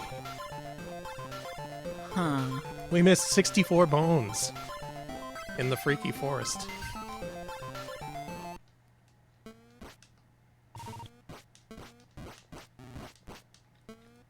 No, really, put music in there! Why'd they let him release it without music? You guys! NES games have standards! Did you only play golf for NES? And we're like, oh, our games don't need to have music. Sweet. You just gotta have bloops and beeps. Alistair, you can take this one off. Just have a break. Big Nose Strikes Again is my favorite Smith song. Thank you for the 500 bits. Thank you for the 500 bits. Oh, damn. I like that song, too. I like the voice that's all high that goes, Big Nose. Goodbye. Why wasn't there a Smiths game? Make my video, The Smiths. See? I would have bought that. Nobody else would, but... Literally not a single other human being would have bought that but you. It's time to move on to Codemasters and Camerica's other big mascot. You know the one. It's time for another adventure with Linus Spacehead in his Cosmic Crusade. Panic on the streets of Nintendo Land. Does this one have music? Well, it does so far. Yeah, Big Nose was allergic to bees, and B-52 canonically killed him. That sucks. I'm piecing together the lore I see in chat. I assume everything everyone posts is true. Alright, it's time for this video game, which is a little bit different from what you might expect. Because it's an adventure game. We played this on Genesis a while ago. This I've played. Okay, yeah, I played this, and I was like, I suck at this, and then I gave up. We got a coin. Now we can go use it on something. You didn't get very far? No.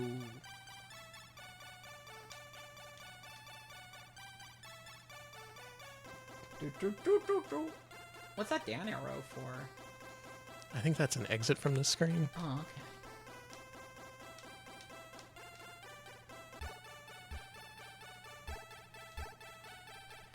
So here's an interesting thing. I never got here. It's a point-and-click adventure game where all the scenes are bridged by these platforming segments. And if you've ever played the original Linus Spacehead, these control exactly like that game did, which is to say, awfully. I was gonna say a little dog shit with it. He has so much momentum. Actually, I don't think I need to be here yet. We gotta go to the post office.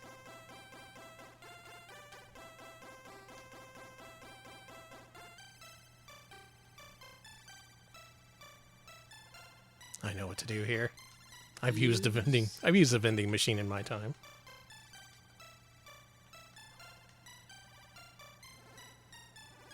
You only have $1. Try to make better use of it. Look, buddy. My name's Linus. Yeah, what you got? Yeah, both of those are mine. Oh. Thanks. Thank you. Alright, we have a quest. We have to prove who we are. Can I use the cosmic joke book on these guys? You don't want to do that. They'll kill you. My name's Linus. Yeah, what you want? Can you help me? No paper and stamps. Period. $10. That's a lot. I can't afford that. Get out of here, buddy. Don't waste my time. Well, fine. Now, eventually you do need to make a passport. You gotta get in the photo booth, and that's how you prove you are who you are. It's an interesting game. I can't think of any other game that combined platforming with point-and-click adventure. And the fact that they tried is pretty interesting. They won't let you take a photo? I can't do shit in this world.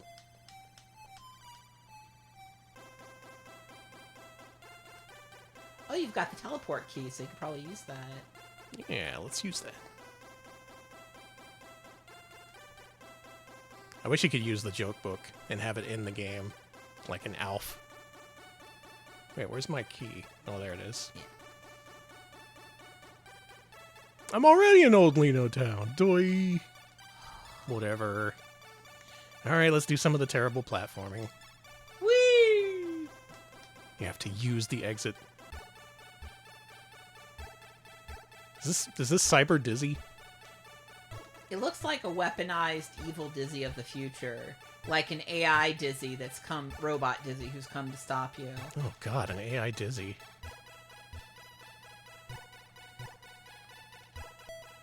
Graphics are pretty nice. Characters have a charm to them.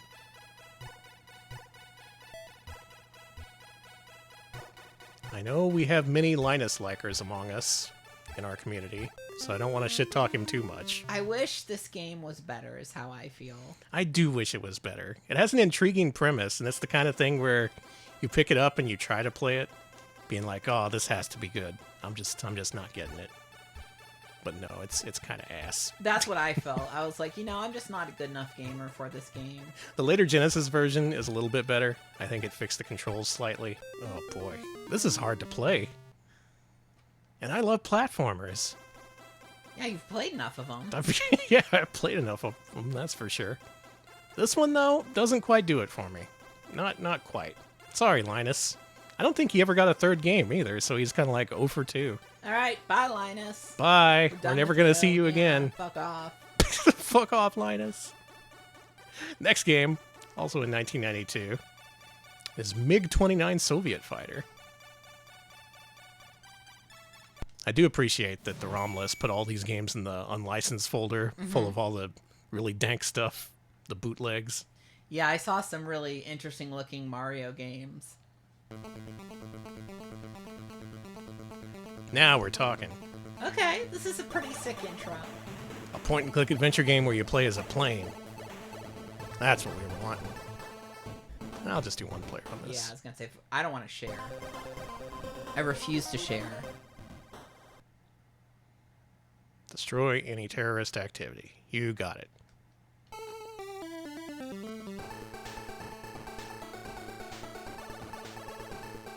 This gets music? Alright. So it appears we have an afterburner here. I always assumed this was a flight simulation game just based by the name, but Yeah, me too. this is much more arcade-like than I thought. Got some fast scrolling, got some good explosions, you have music, unbelievably. Oh, and the arpeggios are going crazy.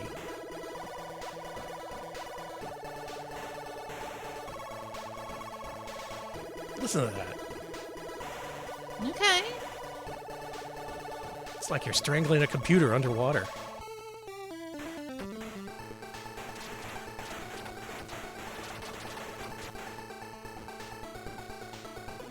Yeah, eat your heart out, Alistair Brimble.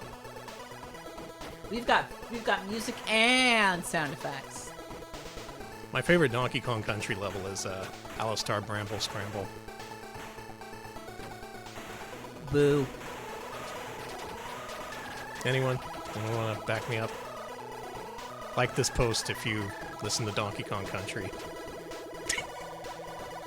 Like this post if you remember Walmart from 2002. I like all music except Donkey Kong Country and rap. What about the Donkey Kong Country rap? Oh! Is that your, like, least favorite song? Yeah. Sorry, DK. Yeah, I deserve to be banned for that one.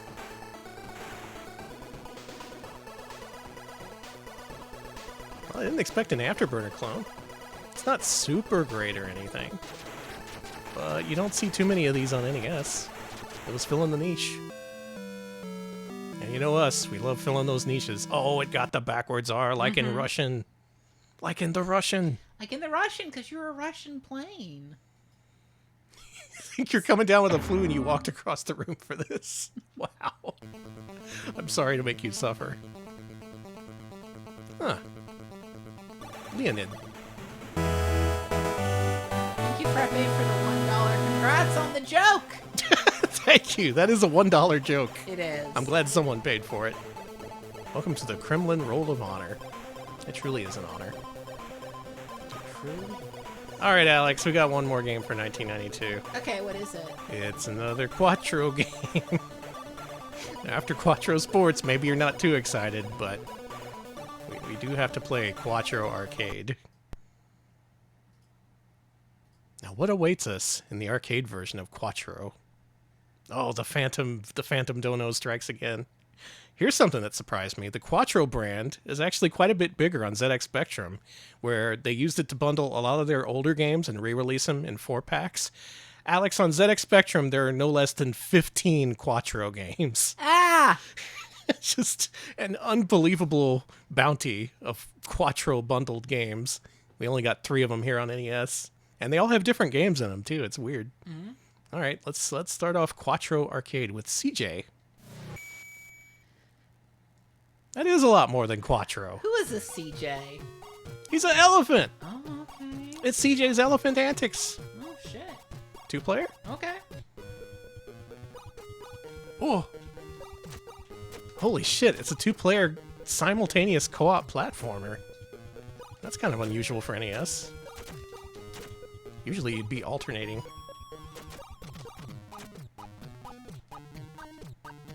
Now I guess I'm CJ, but who is his friend? Shit, you gotta wait for me. Maybe it's CJ and PJ? Or BJ? Probably not BJ. You know.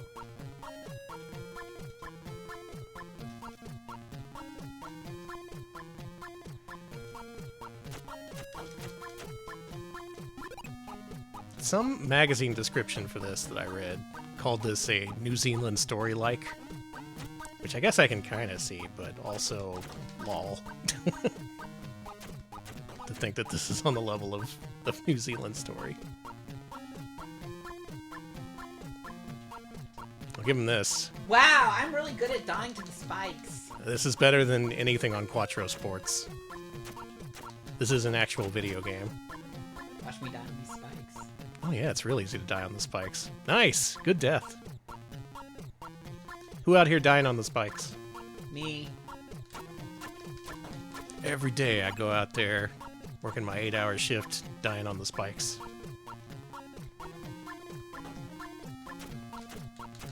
I died for that frog. Frogs and snails, quite deadly for elephants. Maybe we're just really clumsy. Yeah, what if we just suck? That was cool. And then I landed on the spike. What killed me there?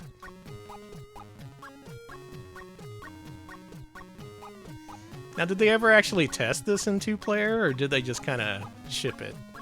Actually, I think we need to ride this platform here. Just go.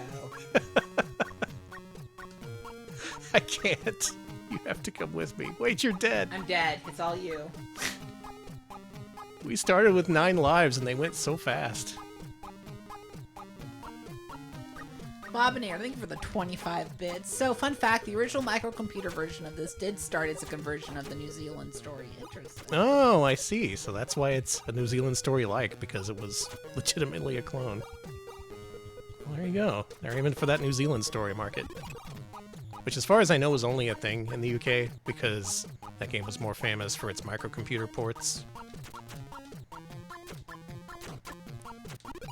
Boy, sure is a Euro platformer.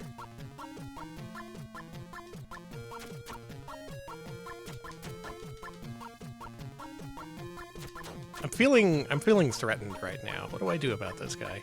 Don't worry about it. Like, I am worried. Fuck. It's okay, you got 4 lives left. 3 lives left, I should say.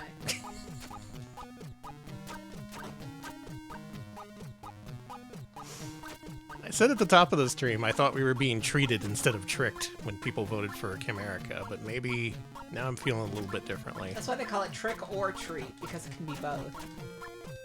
Well, then it should be trick and treat. You ever think about that? No. God, I just realized we might get trick-or-treaters this year. Oh, yeah. Because there's, like, children. There's children. You can't... Sorry, the way you die is funny. You can't do that. You can't do CJ like this. Let's talk about the elephant in the room. The fact that you're an elephant, and you're being killed by these tinier, weaker creatures than you. Oh? Boss? Hello? Huh? Who? Folks? Can anyone explain this? It's Quasimodo ringing the bell. I guess. Game over! That's CJ's Elephant Antics featuring Quasimodo, the Hunchback of Notre Dame. Hell of a cameo. Quattro Arcade continues with stunt buggies. I have no idea what this could even be. Stunt buggies! Stunt buggies. Hi, I'm the stunt buggy. It's like Stunt Race FX. Yeah, I'm sure it's just like that. Graphics by Poral. Coral. Oh, you know I want 2-player. Collect 5 bombs. Save the forest? Hmm? Oh, an alternating game, I suppose. Sorry, Alex. It's okay. I'm gonna play Stunt Buggies. Is this your favorite NES game? Do you like this? Stunt Buggy fans, we want to hear from you in the comments on YouTube. Stunt Buggies rise up. Oop. Dude. I just wanted my egg.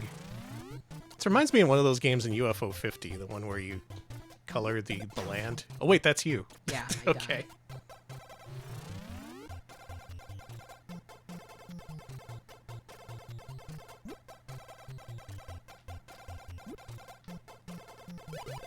Once again, we got big and bold ARPs. Love an arpeggio. You got cornered. They cornered the fuck out of me. Huh? Oh, we win. I guess you gotta find the exit after you get all the bombs. Welcome to Creepsville. Happy Halloween. It is a little bit Rally X with it. Just a little bit slower. A little more zoomed in. You got buggies instead of whatever the Rally X car is.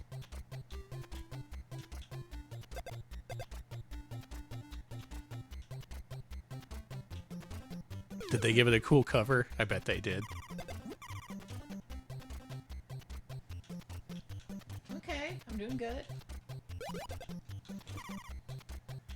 Oh, yeah. Man, they made it look really cool. I beat a level. Hey, nice work. Let's see Balloon how- alert! All right, that does look cool for stunt buggies. Yeah, look at that sick-ass box art for this. It's okay. It's fine. Again, this makes a really good entry for a multicart. Not sure if this stands up on its own. But if you got Quattro Arcade, you are getting some arcade action. Let's play another game. Okay. We've almost seen all the Quattros. F-16 Renegade. Okay. Now this has to be a flight sim, right? Why would they put a flight sim on here? I don't know. Ugh. Good. I was waiting for the arpeggios to catch in, to get in, and then they were just nice and crunchy. Nice moody art up there. Let's play some video game. Okay. Eh? Oh, it's shmup. Sorry you haven't seen any flight sims tonight. Yeah, I really wanted those. I know you love flight sims. Your favorite genre. Well, it's a shmup 'em up with no music, and the controls are very bad because you have momentum on your plane. You do not stop on a dime in this. You skid to a halt in midair.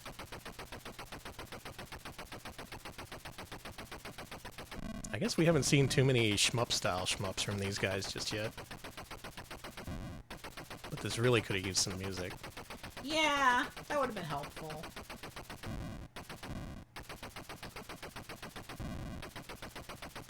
So just so far, based on what you've seen, which Quattro game would you have wanted your grandma to buy from QVC? Honestly, Quattro Adventure. Adventure is definitely the best. Arcade is probably better than Sports at least, but still not any great shakes. But also we haven't seen the headliner of this package yet. True, we haven't seen Go Dizzy. Go. Slow down. Big time slow down. Oh, now we're talking. Okay, that scared me. I thought, for some reason, my brain was like, was that an alert? And I checked the screen, like, no.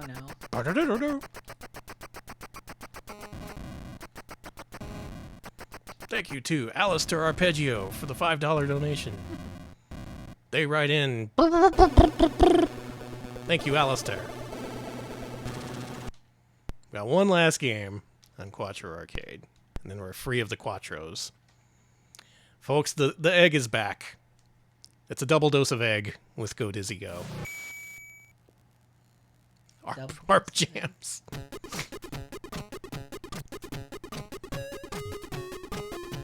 Uh-huh. 1 player, 2 player, or contest? Yo, the cooler Dizzy! Look at the cool Dizzy! Denzel! Alright, Denzel Washington, let's go. Denzel, the cool egg.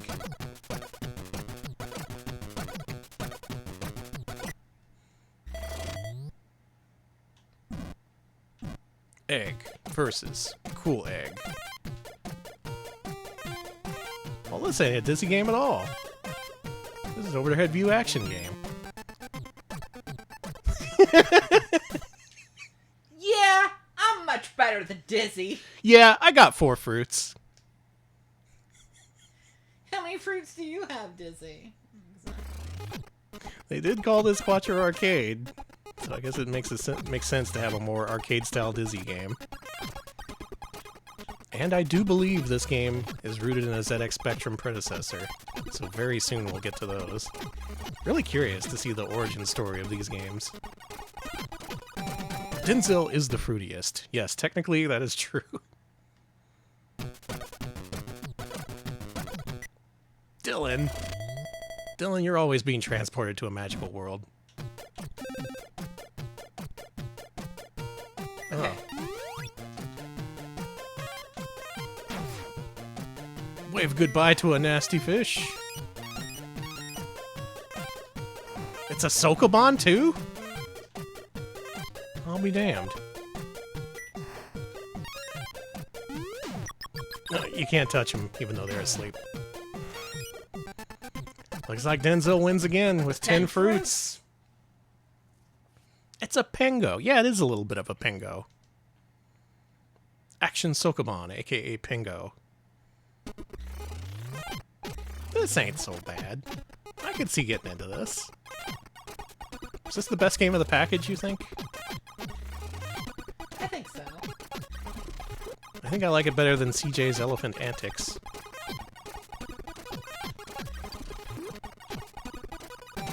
That almost sounds like an insult. Like, I've had enough of your elephant antics. Get the hell out of here.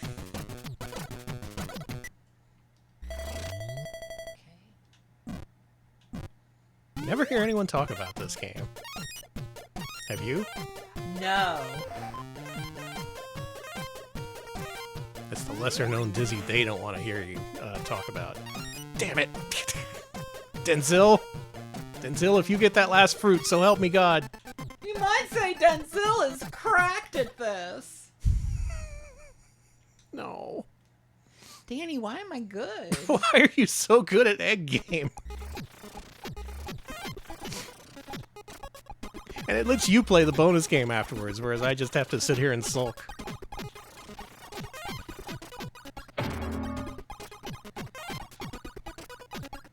Sure wish I was playing the bonus game. My favorite egg in the world. That's okay, you can just take that away from me. Why don't you take everything away from me?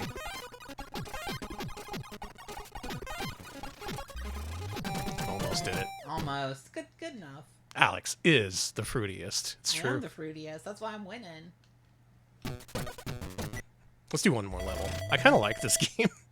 At least compared to the last few we played, this is kind of entertaining. I wonder how many secrets there are. Like in the first level, it told you to stand in a specific spot and push A, and it did some shit. I'm doing that here, but it's not really.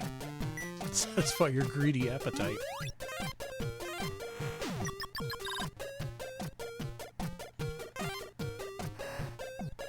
Oh man, this thing's gonna kill me. What if I get the last one? What then, Denzel? You still win! I still had more fruit, honey. You still fucking win. Jesters have an innate understanding of yolks. That's true, Danny. We gotta get Dizzy off of our screen. This is encouraging the bad side of everyone. I kind of like this one though. That's okay. Go Dizzy, go. He sure did. Can you get this one? Denzel, the cooler egg.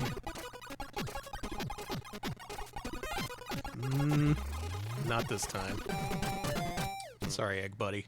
Sorry, eggs. We making y'all hungry for eggs? Sorry. Everybody fry up an egg, post it in chat. We'll choose the best one, and then you can send it to us. That's Quattro Arcade.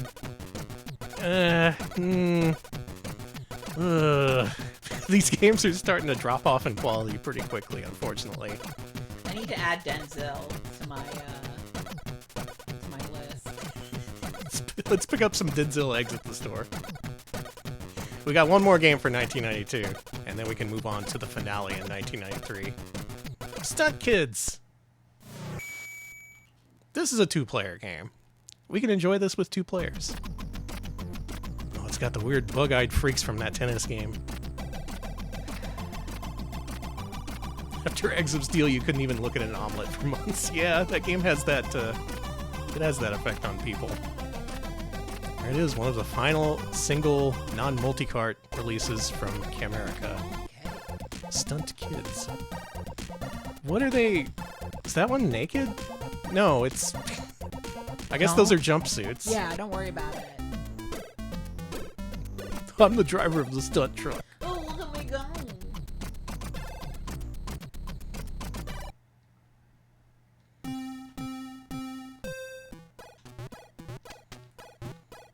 Okay, so you push left and right to accelerate. Oh my god, it's Trials. They made Trials for NES. Oh boy. Well. I'm on top, Alex is on the bottom, and neither of us are doing especially well. These kids are very fragile. They should not be stunt biking. Alright, here we... Well, never mind. Is this a prequel to Ultimate Stuntman? Could be. Yes. All stunt kids eventually become ultimate stuntmen.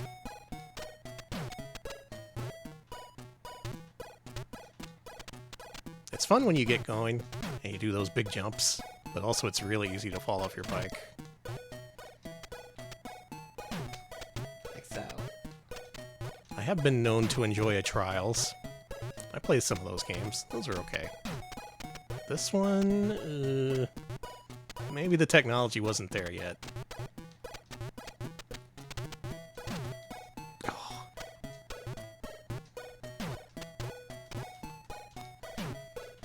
Yeah, true, our stuntman died in wall climbing training. He couldn't handle the spiders. Did you win? I won. Yeah, I'm the stunt kid. Far out. This feels like a grandma game. She would see this on QVC and be like, wow, now my grandkids can enjoy a game together. Be like, thanks, Grandma. This is just as good as Mario 2. To say nothing of Mario 3. I did pretty good there.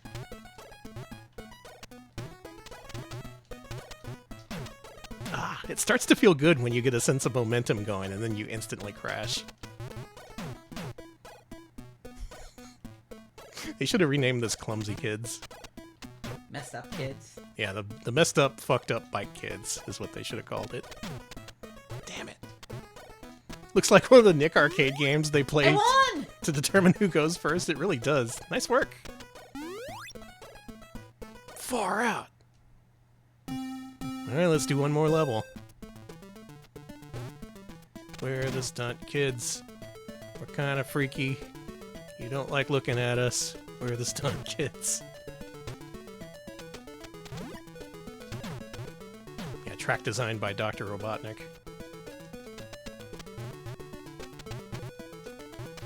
It's impossible to tell you how badly this controls. You do at least get a jump button. I'm surprised they don't make you press up to jump. Whoa. We're good? We're good? We're going? We're stunting? We're biking? Oh! I was doing so good! You suppose this counts as a platformer? Oh god, must we? I don't know if this one's ranking better than Bugsy. Alright, I'm the king of stunt kids. Put me in the Olympics. Put me in the blender. I'm the ultimate stunt kid. Good job, Alex. I wow, won you by, barely like, won. 11 points. That kid on the left is from the Biffo comics. He is! That's just Dennis the Menace's older brother. This would be Biffo's favorite game. That's Goofus the Menace. Those Stunt Kids. One of the lesser-known unlicensed NES games. Well, there you go. That is Camerica up until 1992. And now we enter the fated year of 1993, where the biggest news in the world of Camerica is bankruptcy. That's right, they overspent, they overproduced these cartridges, not enough people bought them, and they went bankrupt. They hella bankrupted themselves. But they did one final thing to really put the final nail in the coffin, and that thing was this. The Aladdin Deck Enhancer. What this is a split cartridge format, where they sell a shell that has a memory mapper chip in it, and then they sell smaller games that just have game data and graphics data. So no lockout chip data, no memory mapper chip. All that stuff is on the outer shell of the cartridge, and you put the smaller cartridges in there. Okay. This was released in 1993 to capitalize on the 8-bit market. A lot of kids still had 8-bit Nintendo Entertainment Systems. Their parents wouldn't buy them a Genesis or Super Nintendo. And they figured they were pitching this to adults. Like, this is a cheap way to enjoy some really great games for your NES. Okay. Because this thing was $40 with this pack-in game, Dizzy the Adventure, and each cartridge was only $20 each. Oh, that's cheap. And then they never released it. They did, however, print up a shit ton of copies. And many years later, those found their way out to liquidators and wholesalers, and that's how they were eventually sold. Never made it to stores, but this was essentially sold entirely through eBay and 90s sellers before eBay was an option. So that's how all those got out there. Still not very expensive, despite being a pretty rare peripheral. You can still get a full set for just a couple $100. Huh. The big problem with that, the Aladdin, is all the games on it were already sold. We've already played those. They did not upgrade these games at all, despite what the packaging and the marketing said. It was just those games available in a slightly cheaper format. So what we've seen so far is the entirety of the Aladdin games library, except for 2 games. We got to play the Pac-In game, because that was never released on its own individual cartridge. Okay. And the Pac-In game, God help me, is Dizzy the Adventurer. Cannot get away from that egg. The inescapable egg. Oh yeah, and there is an alternate version of Dizzy we'll get to after this too. Music sounds a little bit worse. Yeah? Yeah, a little bit. Arpeggios are a little more grungy in this one.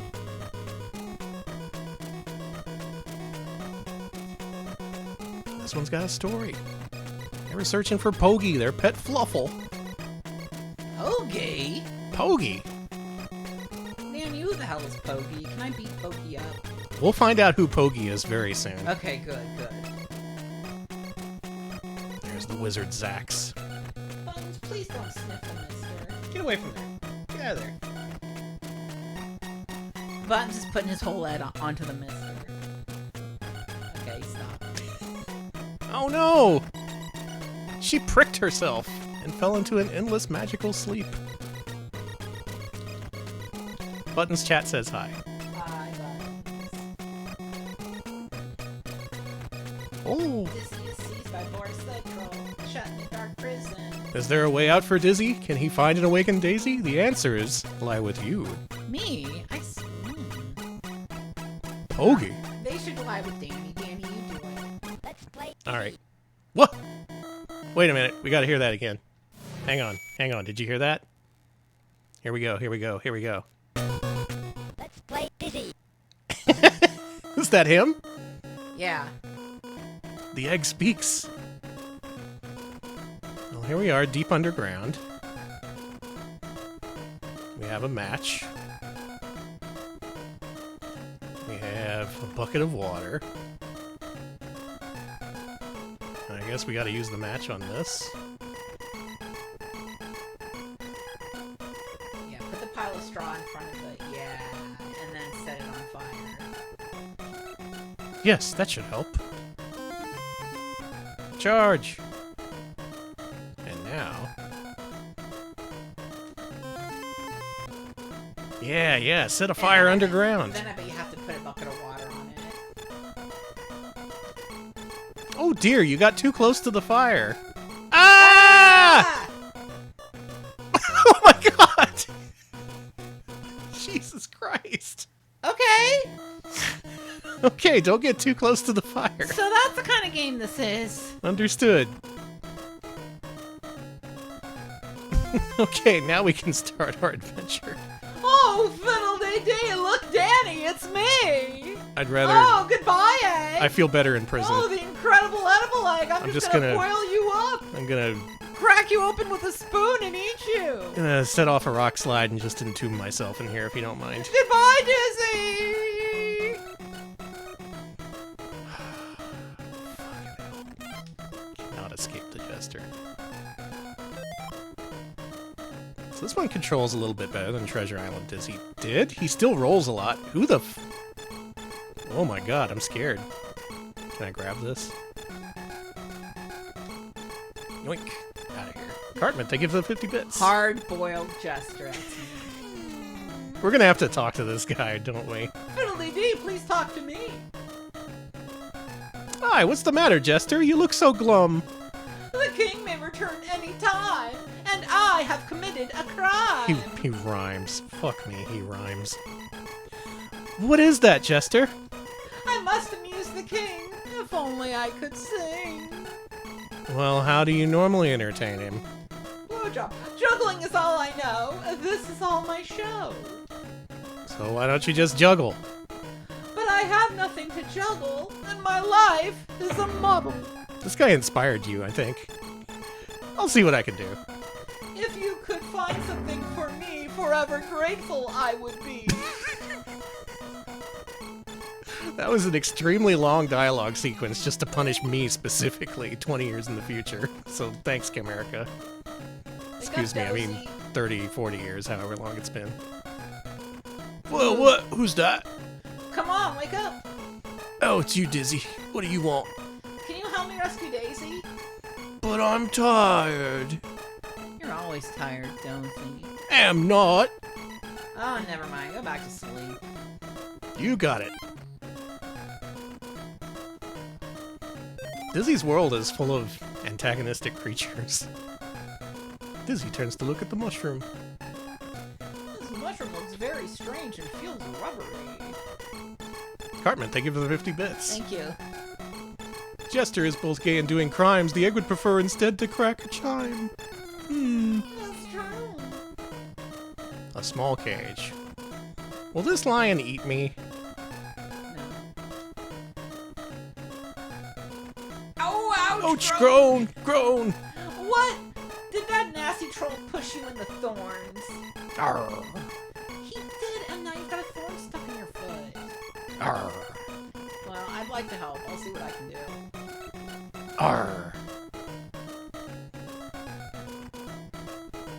Yeah, it's me! It's time to meet the cool egg. Hi, Denzel. What are you doing? Yo, dude! What a boulder! I bet there's a cave behind it loaded with treasure if we could just move it. Active imagination. What a dickhead. Thanks, Dizzy. I think so far this is my favorite Dizzy game. This actually has some pretty entertaining dialogue. And you actually have multiple lives and don't just get a game over. Do I have anything that can help with this? Perhaps a heavy pickaxe? Dizzy smashes a large pool with his pickaxe until he can eventually pass. Yes! Now let's see what's in here.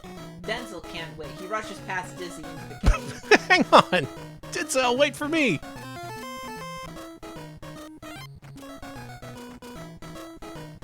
Why did they make the best Dizzy game an Aladdin exclusive, and you had to buy the cartridge to play it?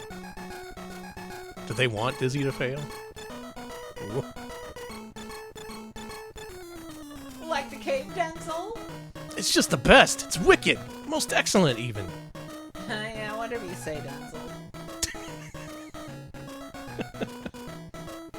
Something very British about this. The way everyone interacts with. Again, it's quite Biffo and Beano-like.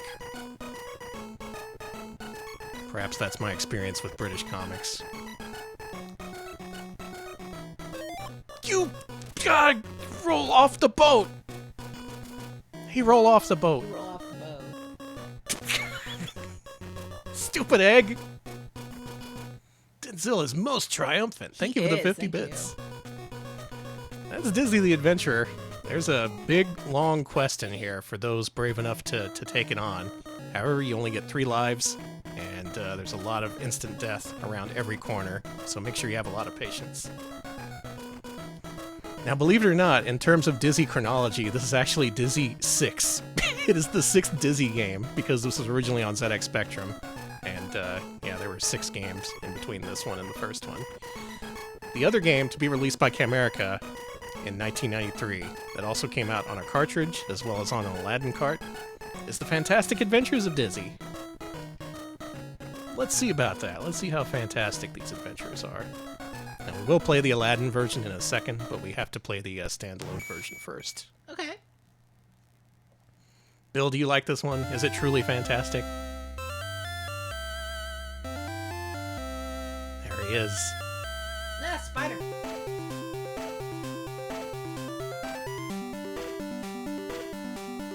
How delightful. I prefer Seymour, thank you. One of your favorites? Nice. Oh, look at this effect. Ooh. What? God damn it, Daisy. Please stop. Daisy, you cut it out. Leave Dizzy this- sets out on his greatest adventure. Here Here we are in Dizzy's house. He's made out pretty nice for himself. Pretty large house for an egg. You got a key. Mm-hmm.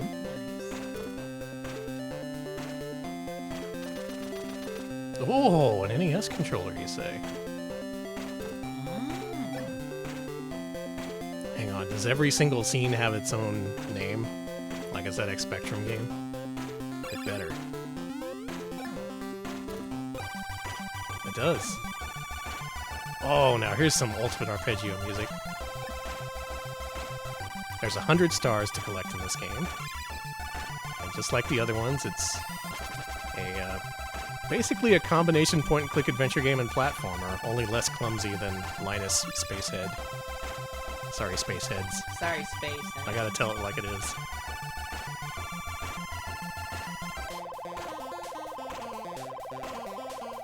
Looks like Dizzy got too dizzy.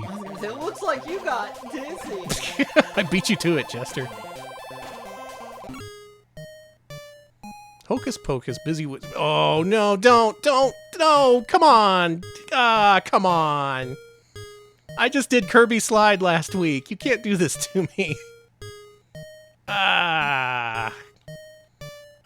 Alright. Well...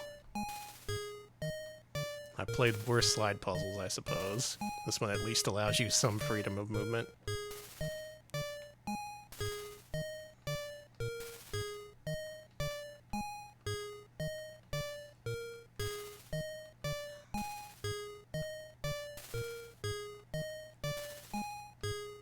Can I do this?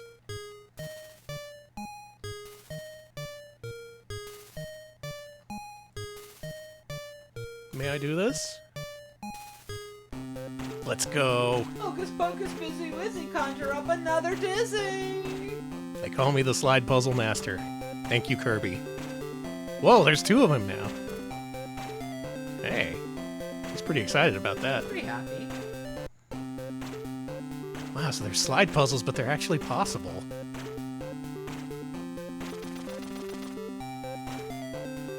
It's that thing from Big Nose. It is! Lexi Zone, thank you so much for the raid. Hey, Lexi, thanks for the raid. We've been playing nothing but Camerica games here tonight. That obscure publisher for the NES that was unlicensed. Hope you had a good stream. Of course, we've covered several Dizzy games as part of this, him being their mascot character. The middle, I'm gonna admit, was pretty rough with those Quattro Arcade and Quattro Sports games. Stunt Kids wasn't that great either. But it feels like at the very end of their catalog, they finally got their shit together. Because this game actually feels pretty nice to play. So did Dizzy the Adventurer for the Aladdin cartridge.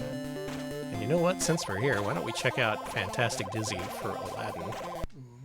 Because this is the only Aladdin release that has any notable differences from the standalone cartridge release. And boy, did they gussy this one up. Dizzy, prepare to get gussied. Okay. Who out there getting gussied? First of all, there's more stars to collect. There's 250 in this one, as opposed to 100 in the first one. You also move a lot faster. The movement's more fluid. Some of the enemy patterns are more fair and less like instant death traps. So this is kind of like an enhanced version, a Game of the Year version, if you will. So if you're going to play this, make sure you play the Aladdin version on NES. Because all the eggheads out there tell you this is the one to play. Damn it! It's still full of instant death, though. No, that's a goose. That's, well, whatever. I think they changed the level design a little bit, too. Like, they really went back in and decided to fix this game up.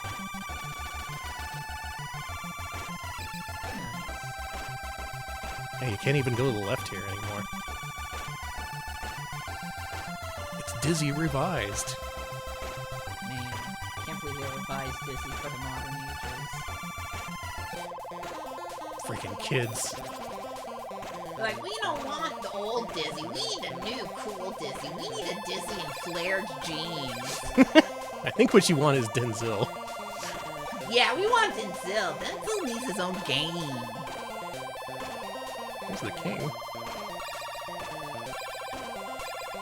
The king does not want to talk. Woohoo, I'm the king. I hope my jester isn't gonna try.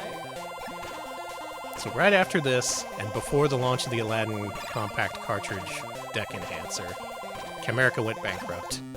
They were like, sorry, Codemasters, I know we contracted you for a lot more games, and a bunch of them are already in development, but we're bankrupt. You can't release any more. And Codemasters was like, shit! The gravy train has come to a stop. I imagine that was a pretty good deal, just having an established publisher being like, you don't have to cover the publisher side of things at all. You just make the games and we'll sell them. However, they did have a few Dizzy games in development before they were ultimately canceled. And later on, much later on, as in 2015, these games started to get actual cartridge releases. Either they were already finished, or Codemasters went ahead and went back and finished them up. I say Codemasters, but actually these are the Oliver twins at this point. Yeah. Yeah, there's a couple of twins named Oliver. I'm not very good at this. I forget their first names, but they are the Oliver twins, and they are the stewards of the Dizzy series. Had a bunch of them in the works. Didn't quite make it out when Camerica imploded. But luckily, thanks to Kickstarter and other funding efforts, they managed to get these released. So let's play a few of these and wonder about what could have been. Starting in 2015 with the release of Wonderland Dizzy. Wait, it's in here. Oh, these arpeggios are digging into my brain at this point. It's like a drill. Yeah, Wonderland Dizzy. Play as Dizzy and Daisy. Classic mode or fun mode? Alright, we'll go with fun mode. Welcome to Wonderland Dizzy. The Dizzy that could have been, but wasn't. And then was. This music is way intense. These didn't do so hot. The Oliver Twins site was a little salty. Wow. They're still passionate about these eggs. How many years later, they're still ultra passionate about eggs. There we are. I should rescue the others before returning home. Hi, Daisy. You stay here, and I'm off to try and rescue the others. Oh, Dizzy, you're such a hero. Good luck, and be careful out there. Thanks, Daisy. You're welcome. I wonder if you can play as Daisy in this one. I bet you can. There's probably some character switching mechanic. But believe it or not, this plays like a Dizzy game. Hey, Stonehenge. Hey! We got a cup of holy water. Whoa, spooky. I don't want to fuck with that. Yeah, no thank you. No, thank you.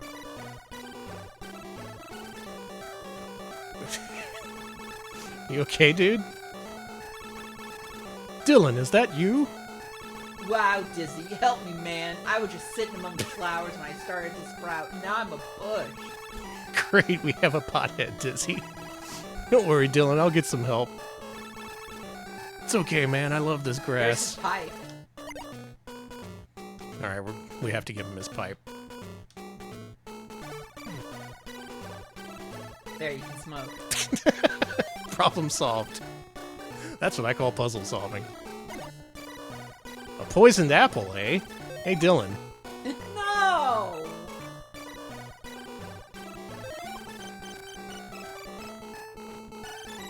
Amiga droplets. How much you want to bet that these hurt? They totally hurt you. They totally hurt you. Cheshire Cat? Yeah. Oh! Then you play as Daisy. I'll just take your pipe, thank you. Here, you can have this poison apple. Enjoy. We'll get you real high. Alright, Dizzy, be normal. This is death, right? It's gotta be. It's death. It's always death. Interesting two-player system here. I will say that. And for as fragile eggs are, I don't think droplets should kill them. I'm with you. I think you can put water on an egg and the egg should be fine. These are unwashed eggs, Ew. which is disgusting. Whoa! Cool. Okay, what do you think he wants? The pipe? The apple? Oh, if he wants a poisoned apple, you're fucked. Yeah, I gave that to Dweezil or whoever. Let's talk to this rat. Cool rat alert. The rat stands in your way. Gosh, that rat looks particularly mean and vicious. I wonder how I can get past him. Poisoned apple. Well, time to die. Perhaps he would like a pipe. Oh, rat, would you like a pipe? Oh, no, come on, get out of the way. This is kind of bulky and cumbersome, this interface. Can I not move Dizzy? Is he just stuck there now? Ah! I don't know if I like this game. Still, it's another Dizzy. Okay. If your thirst for Dizzy content has not yet been quenched, you can play this. Now it's time to get to the real shit. Alright, what's the real shit, Danny? The real shit got a release in 2017, despite being completed in 1993. Long have we awaited the release of DreamWorld Pogy, and finally it happened. Alex, you want to know what Pogy is? Yeah. Here comes Pogy. There he is. What? Finally, you can play as Dizzy the Egg's pet.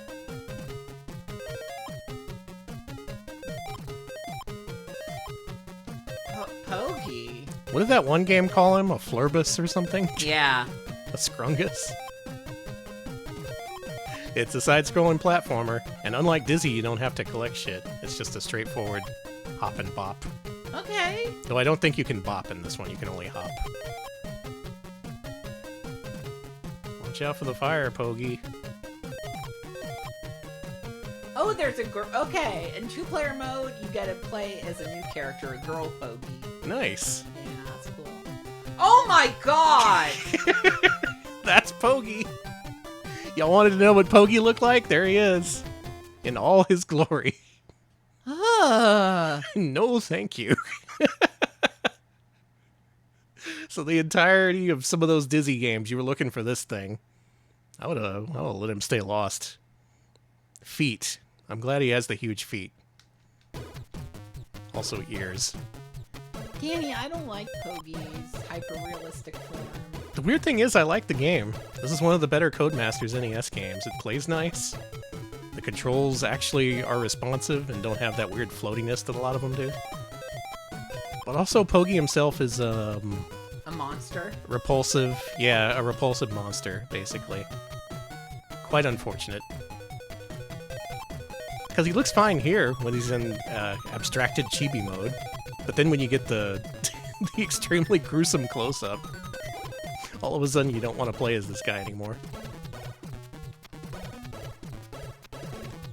Still, this one should have come out. I would have played this. Yeah, now we get to see Pogy again. Hell yeah! Oh. Look how happy he is. Look at that happy little chap. I hate his tone. Get him out of here. Get him out of here. What's wrong with Pogy? Come on. This Pogy I like. This is a good Pogy.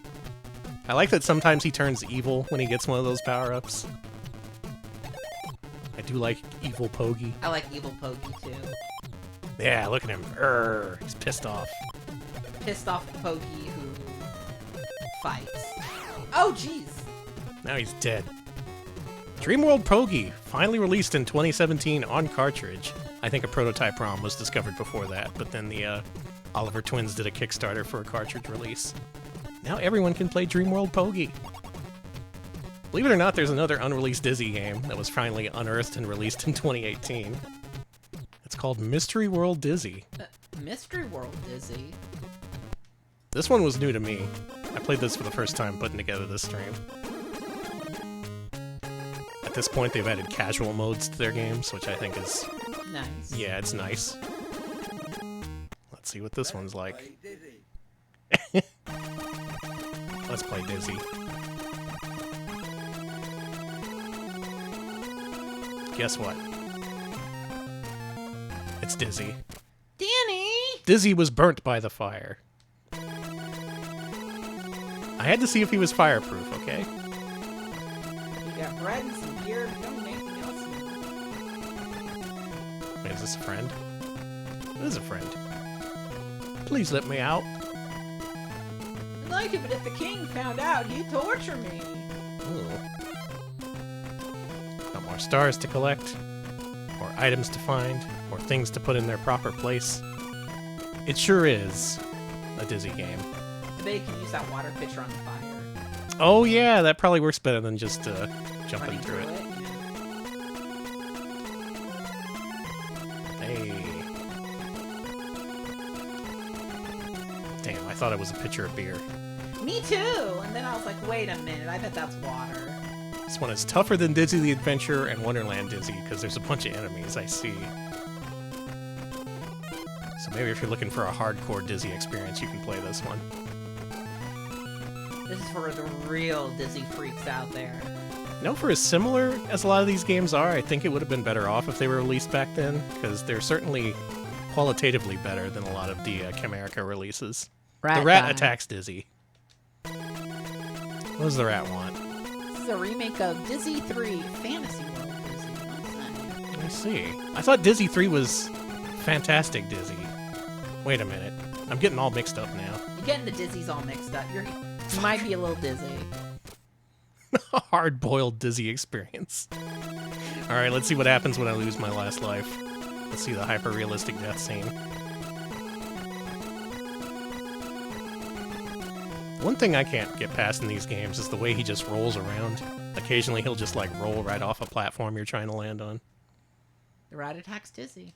But if you can get used to that, you can have some good time with Dizzy. Mystery World Dizzy. Newly available in the 21st century.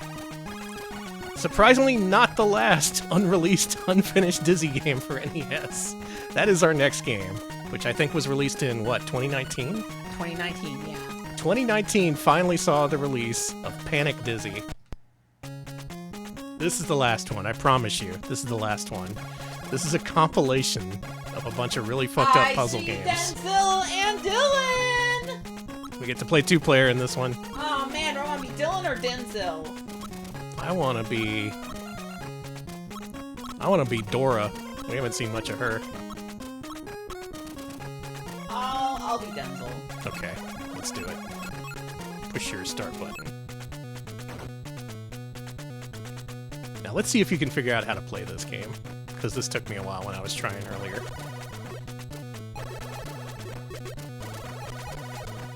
Now at first you may think, oh, this is Palamedes for NES, but nope. It looks and plays like it, but the mechanics are completely different. How do you go down a road? I see. Okay. How? You get it yet? No, do you? Alex, it's a Clax-like, actually. You have to match them in the position shown on the dice. So the diagonal ones, you have to match them up diagonally. Isn't that fucked up?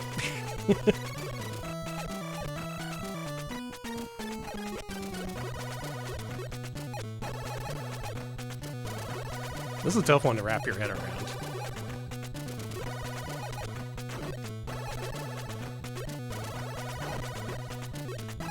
So like here on the left, if you look on the left screen, I'm about to match up these three diagonal ones here. And that's how you do that. Similarly, the vertically oriented ones, you have to line those up vertically. So it's a little like Palamedes mixed with Clax. Two great tastes that are like oil and water. It doesn't really work.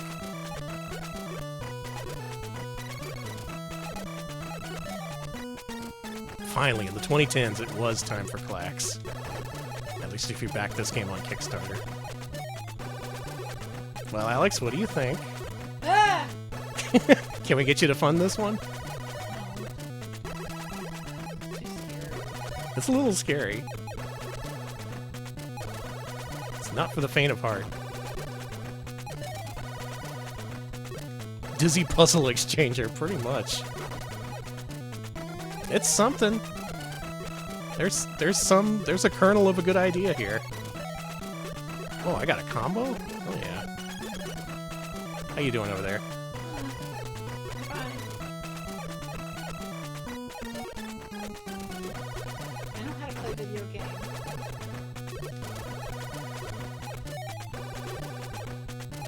What do you think? Is it a shame that Dizzy never saw worldwide appeal and fame? Yes. Did he deserve better? Yes. I think he did too. I think he got a raw deal from the whole Camerica thing. He was ready to take America by storm and then just had his whole livelihood ripped out from underneath him.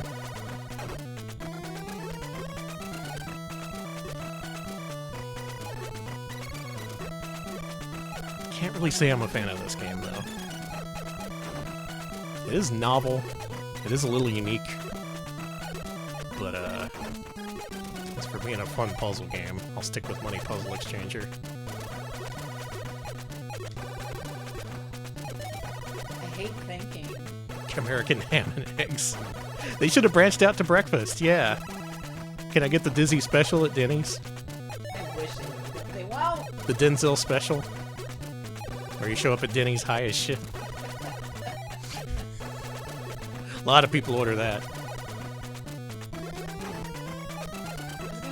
I bet people go higher than ever to Denny's now. Oh, yeah. There's all kinds of crazy drugs that they're probably doing at Denny's. Gotta pop that Wario Molly. I let you win. Why did you let me win? Because you deserved it. Oh, thank you. Alex needed a W. I've decided. Thank you. I like that. Good work, Denzel.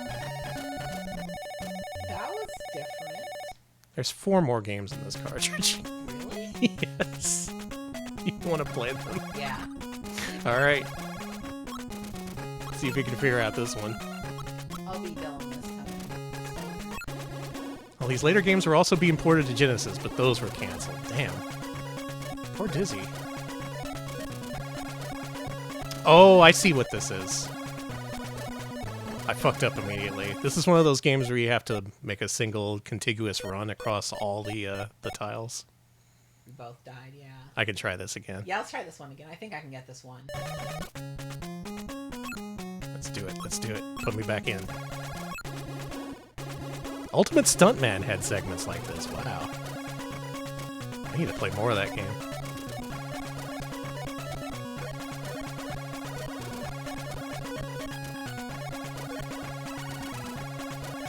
I fucked myself. Wait, did I? No, we're good. We're back in. We're winning. Oh! Both got it! We both got it! Nice work! Okay. Damn, we're Dizzy geniuses. That one's okay. What about... Pogy! What about Picture Perfect with Pogy? I'm gonna turn y'all into Pogy fans by the end of tonight. You will like Pogy. You will love Pogy. Unless he's in a slide puzzle. Fuck.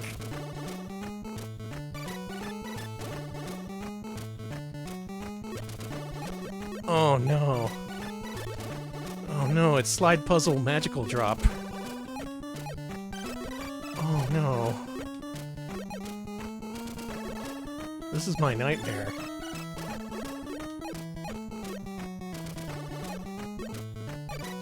Wait, how do you almost have this wand? What the fuck? What are you doing over there? I think this game is made for Alex's. This is a Jester Core game.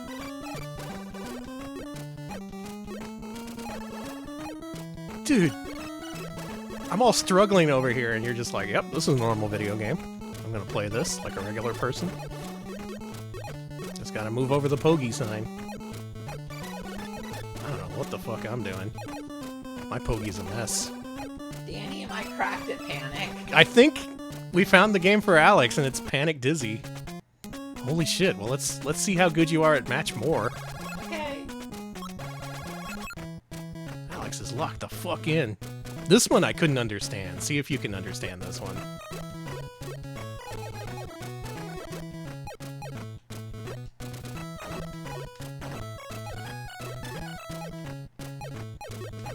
I first I thought it was magical drop, but no. Not really sure what they were going for with this one. Anyone have an idea of what to Chad, do you here? know how to play this? I thought it was line up 3 or more, but that ain't doing it. 5 ain't doing it either. You can only match horizontally in this mode. Let's try that.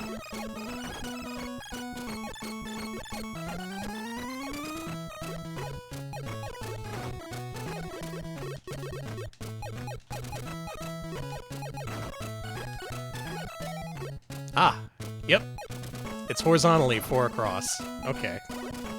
That's kind of inconvenient that you can't do it vertically. Also, check this out on the left side of the screen. If you have a stack, you can't move it past stacks that are, like, taller than your stack. Like, I cannot move all the way to the left here. You win! Barely. It counts. Alex has cracked it. Bagman, I Will, The Story of London, and now Panic Dizzy. It's Apparently. true. Alright, last one. 4 suits. Dizzy Puzzle Game Compilation is a pretty interesting idea for a cartridge.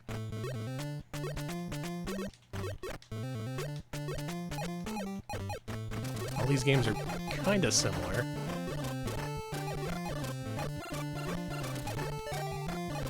Oh, I get it. Oh, you just line up the suits. Okay, yeah. That's pretty simple then. You got one of each, yeah. I'm gonna declare you the winner of this one so we can move on. Okay. I won, chat. But there you go, that concludes the NES portion of our program. Started off really good with Ultimate Stuntman and Quattro Adventure, and then as things went on, things just got a little bit crappier, up until Camerica could not survive the failure of the Aladdin deck enhancer. In the end, Codemasters did end up releasing their unreleased games, so that's good. We can all play and enjoy those nowadays. And that is the story of Camerica on NES. Now, for the bonus content. We gotta go to the ZX Spectrum. This is now a ZX Spectrum stream. All you Spectrum heads, come out of hiding. Climb out from under your rock. It's time to play some Spectrum gaming. Gotta get my wireless keyboard out here. You gotta get the keyboard. Here we freaking go. Yeah, it's trick or trick. Here we go. I don't know if this is a good idea or not, but we're going to try and trace the origins of some of the games we just saw. Because I'm pretty sure they had direct predecessors here on the old Specky. The old Zeddy. What do you call it, Alex? I just call it the ZX Spectrum. That's a good idea. I don't have any fun names for it. The Zooks, I guess, if you're a freak. Yeah, the Zooks. The Zooks. We I all love love the Zooks. I love the Zooks. Why don't we start off with the first Dizzy game? Let's Okay. go all the way back to Dizzy prehistory and see what Dizzy 1 looks like. It was called Dizzy, the Ultimate Cartoon Adventure. Wow, Russian translation? Nice, nice. All right, let's play this. Oh, here we go. Now this is gaming.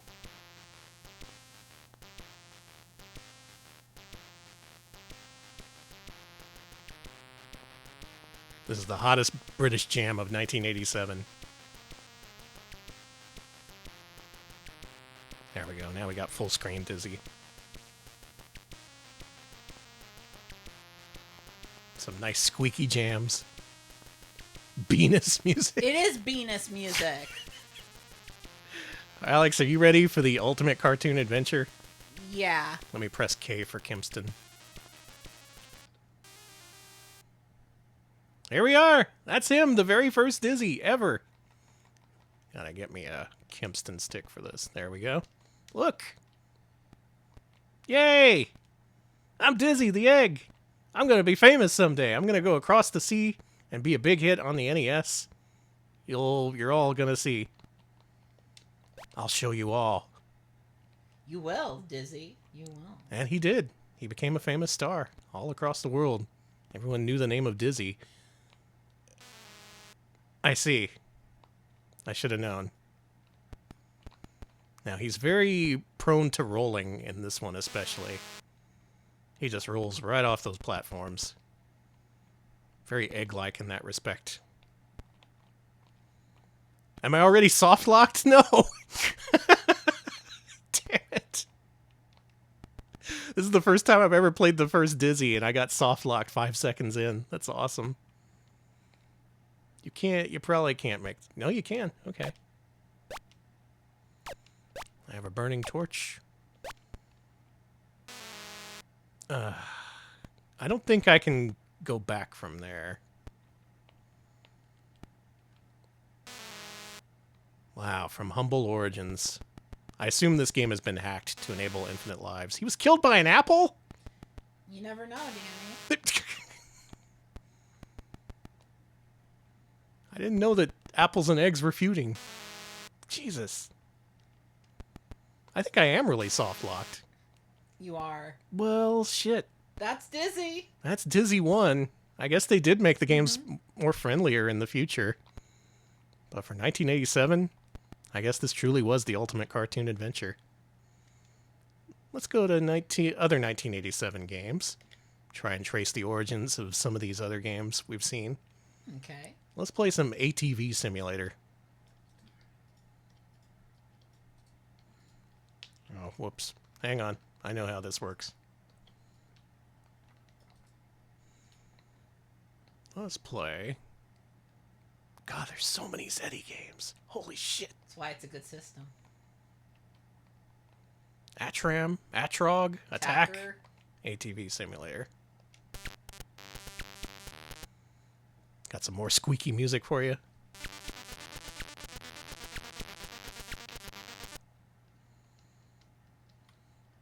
No, let me choose control. Why did you freeze? Eh? Aha. Kempston, please. Kempston. Here we are. Welcome to sand duning. Now, to my eyes, this game, at least in screenshots, looked quite similar to Stunt Kids, which is why I wanted to play this. Hey, look at that.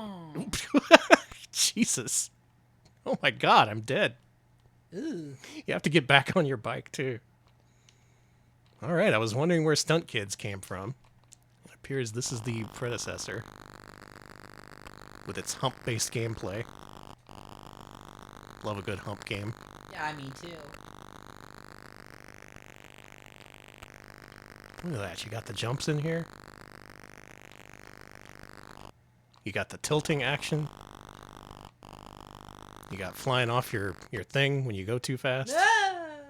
That's really good. I really like that animation. Holy shit, you can jump while outside of your buggy, too. So technically this is a platformer.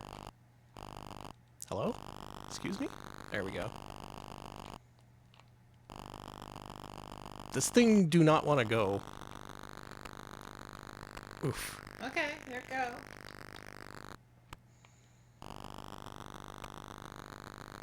I think eventually I do want to do a Codemasters showcase. Wait, I won? Yeah, you did it. The problem with the Codemasters showcase is that would take multiple weeks because, again, there's over 100 games they released for microcomputers. It's a pretty interesting library, though. And again, it links to a lot of Codemasters' later work. So it is relevant to us gamers. This is good, actually. I do like the way you fly. If this was 1987, I think I would have enjoyed this game a lot more. I could see this being fun.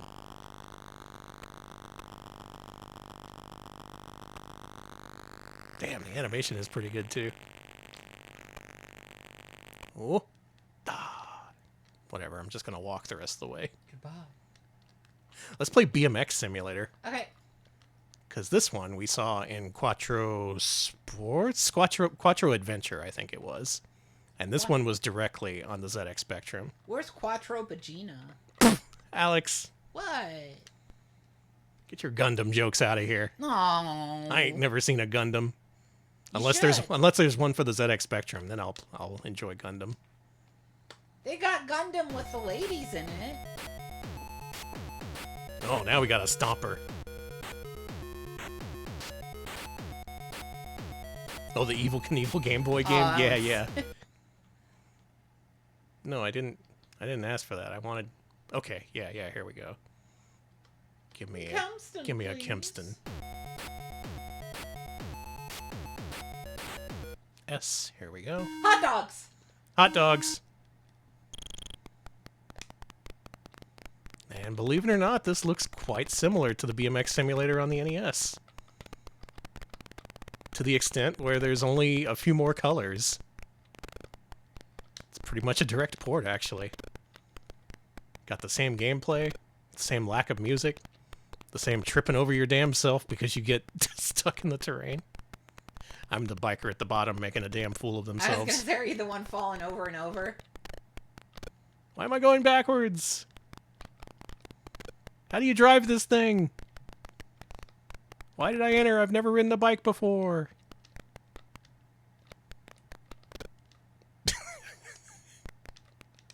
It turns you around every time you crash. That just makes it more difficult to recover. Dude. Oh. Okay. Press A for action replay. You got it. Here's a replay of my great BMX success. Let's go.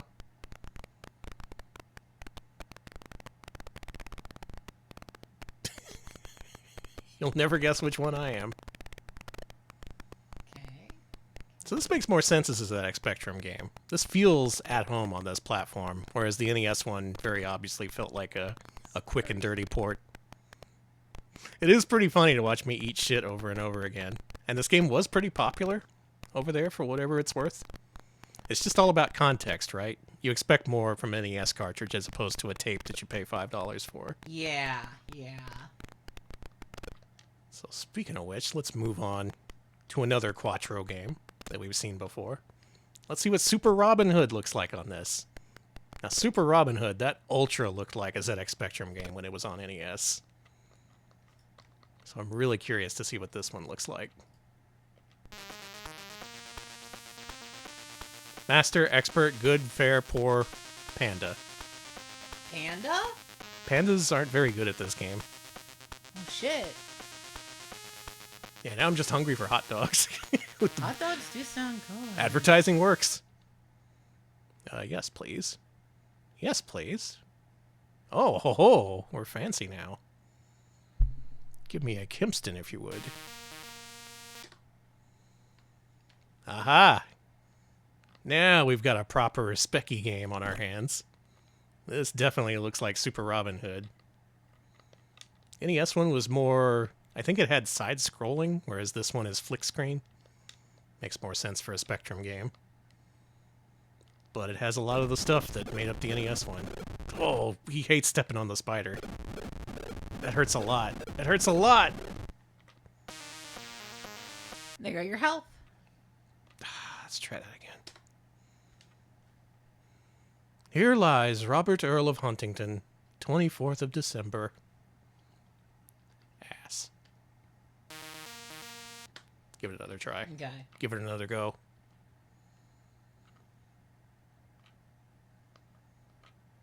This feels quite a lot like the NES one, though the NES one was adapted, featuring different level layouts and what have you. This is more along the lines of what I'd expect from Ultimate Play the Game around this time. And I guess Codemasters was right there, making the same kind of games as well. Yeah. Let's not jump on the spider. Okay. There's a coin. You might want the coin. There you go. Thank you. It's Robin Hood. He needs his coins. That's true.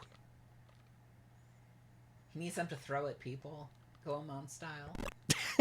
We're just mixing up the Robin Hood and Goemon mythos around this. Well, we're gamers. It's what we do. Yeah, it's an ultimate crossover. Ultimate play the game, as they say.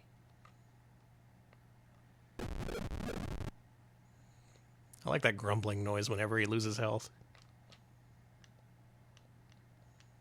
Why were they called Ultimate Play the Game? Because it was ultimate, and you would play the game. It sounds so simple when you say it like that, but also it's kind of a nonsense statement. Ultimate, play the game.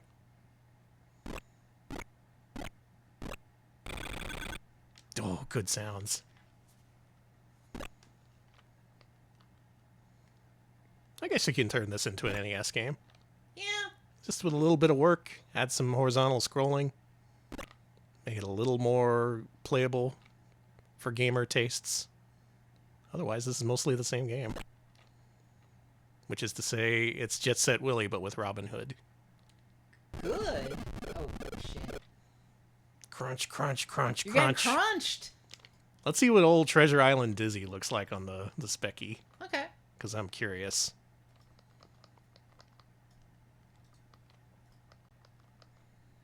I love digging deep into the Spectrum's library as an outsider looking in. Yes. Is Treasure Island Dizzy not on this thing? Maybe it's not. Maybe it's called something else. Well, let's move on to... I have some of these written down here. Let's try Jet Bike Simulator. Okay.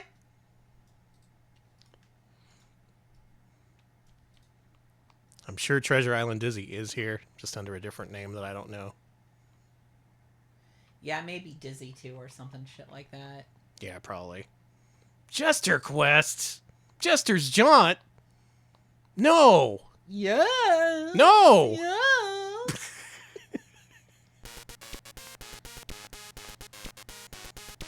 Damn, they got music.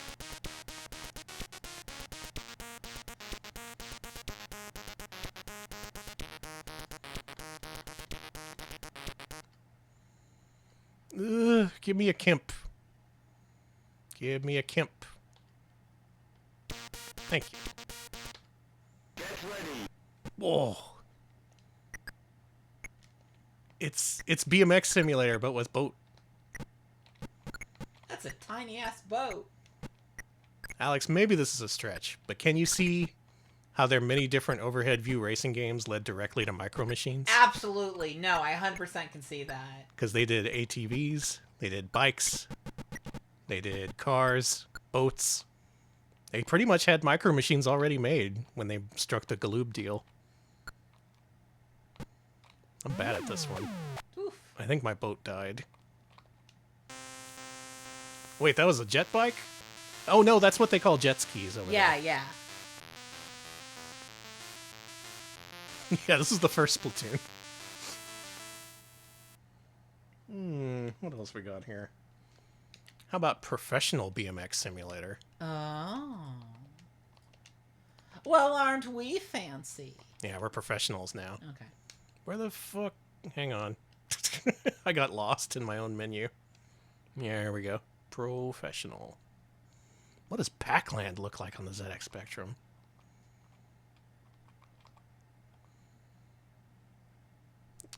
Sure. Yeah. Beautiful sounds. Oliver Twins were busy. They sure were. They weren't just the Dizzy company. They were making, like, everything for Codemasters.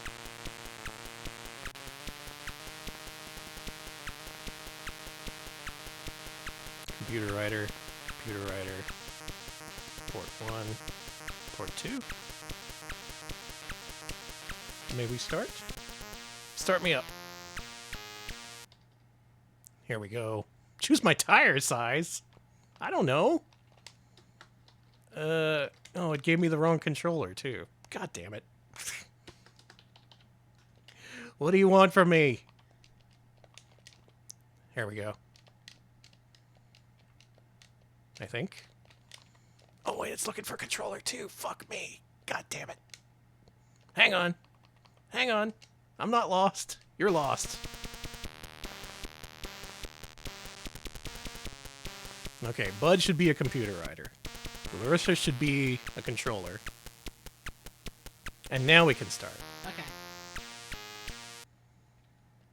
Give me these tires. Give me those chain wheels. There we go. We got a video game. Pirate Pequeño, thank you for the 9-month resub. Welcome. Hey, thank you for the 9 months. Welcome to the world of the ZX Spectrum, where I'm only a little bit in control of what's going on here. I've basically lost control of this stream at this point, but that's okay. That's fine. You gotta have a little loss of control over your stream if you're gonna have a good time. Thank you for the sub. Thank you. This one plays a little bit faster and it's more detailed. Wonder why they didn't try to adapt this one to NES, as opposed to... Where am I going? What the fuck is happening? There's no rules here. I've completely lost track of my guy, and I cannot... I guess I'm the one crashing. Well, shit. I lost to Bud. Bud the Chud. Listen. It's been a long stream. Now, how about this? What if I told you there was a super stuntman?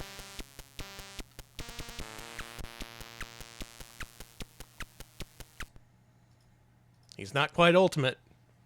He's just super at this point. The action starts here. Oh, yeah. Okay. That's a pretty good little song. Give me a Kimpston, please. Oh, you're actually a stuntman in this one. As opposed to whatever you were in the NES one, like some sort of action hero. Oh, wait, I'm not on Kimpston anymore. There you go. There we go. Let's stunt.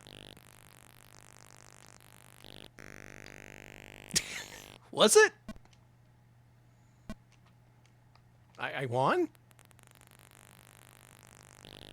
Interesting adaptation. So the original game was actually about being a stuntman, even though it was still driving action. They just Ninja Gaiden it a little bit for the NES release. How do you drive? How do you drive car?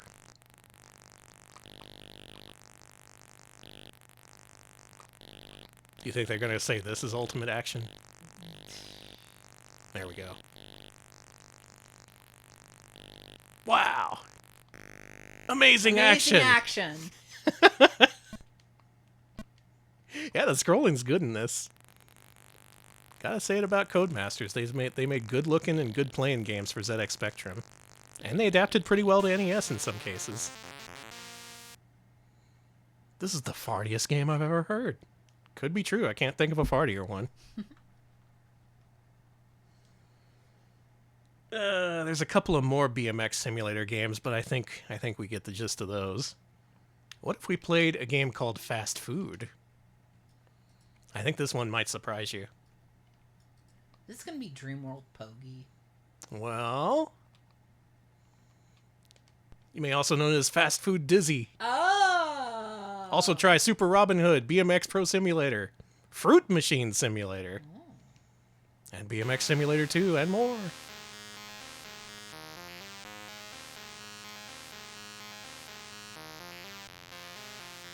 Start me up, Dizzy. Fast food. Okay. Fast Food! Are you looking for... Which controller are you looking for? Fast but stupid. That's me. Cursor controller? Whatever, just start me up a game. Here we go. We're Dizzy. Oh. Huh? Hmm? Let's try that again. So I think this is Go Dizzy Go. Yeah, yeah. Just an earlier version of it. Cannot figure out how to control this man. This egg. He does what he wants. Okay, so to move left and right, I'm pushing the up and down cursor keys. And left and right, move him up and down. Dizzy? Dizzy, you crazy for this one. Otherwise, yeah, it's like Go Dizzy Go. You collect all the food, and that's where it got adapted from. Just one of many Dizzy spin-offs for the ZX Spectrum. What else can I show off here? How about we try some quick snacks? Quick snacks? Yeah. With a K. Danny. Quick snacks, Dizzy. Okay. Whoa! Whoa! Oh, cool, they're playing Louie Louie. I like the ZZ Top. Yeah, ZZ Top. that's good. Does that say the Dizzy Mob? Yeah.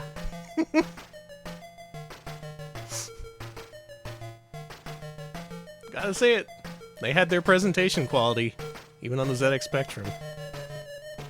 This freaking 1983 computer system being dragged kicking and screaming into the 90s. Oh, now it's time to go. Now we're getting it.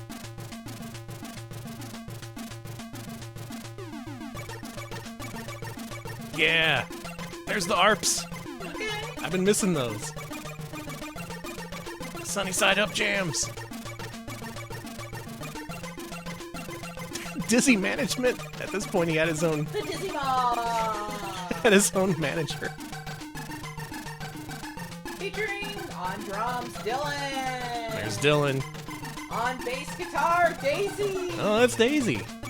On the keyboard, Denzel! Denzel, the keyboard player. Body poppin' Grand Dizzy.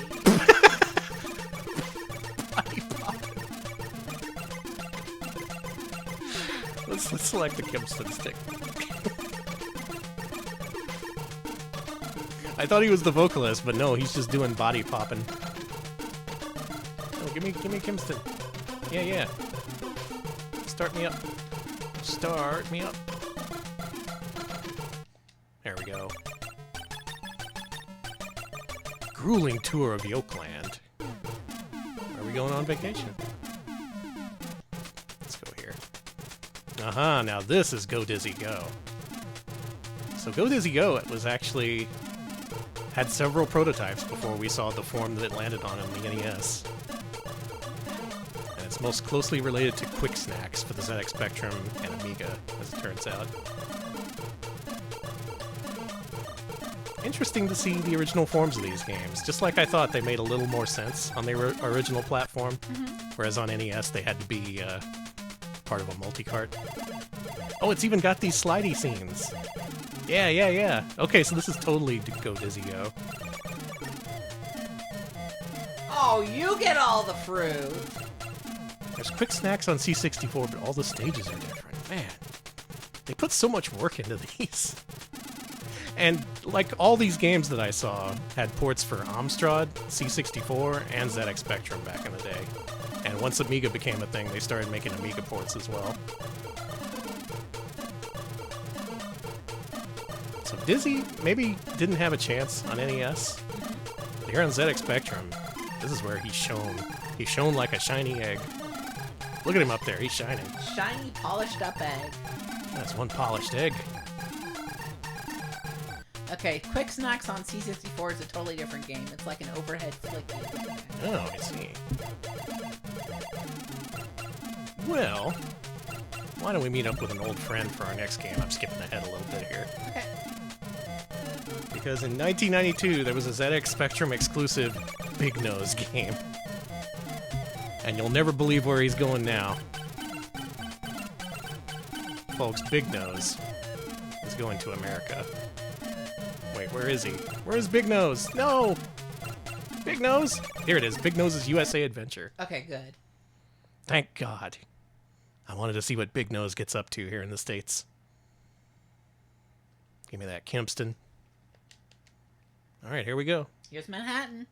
Big Nose hits Manhattan. There he is. Look, He looks a lot more like Fred Flintstone here. He kind of does. His nose is not that big either. It's not that big, no. But at least he's been brought to modern times. Still no music. Like Little Indian Big City. Exactly like that, yeah. Oh man, he was killed by a cool I was dude. gonna say the cop killed you. Well, if you've ever wondered what Big Nose would be like in the city, yeah, here it is.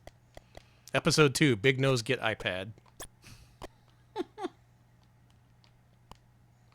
They should reboot Big Nose as like a prestige animated show for Netflix. Come on, Netflix. Netflix, you know you want to do Big Nose. The next big wave of caveman media is coming along. People have forgotten the Geico Caveman show, and now they're thirsting for more caveman products. That's really what killed interest in caveman media, I think. The Geico Caveman show. And then that one failed movie at the same time, the 1 million BC or whatever. Yeah. With that one caveman movie. They killed the golden caveman goose, and I've never forgiven them for it.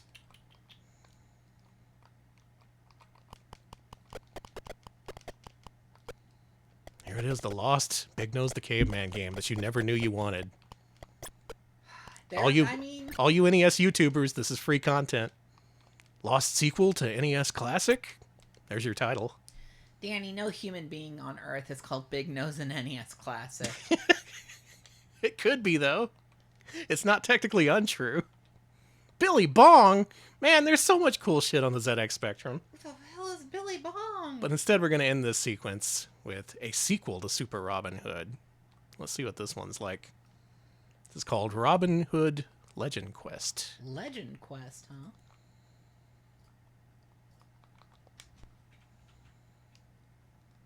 This is quite a late video game, coming out in 92 or 93, I think.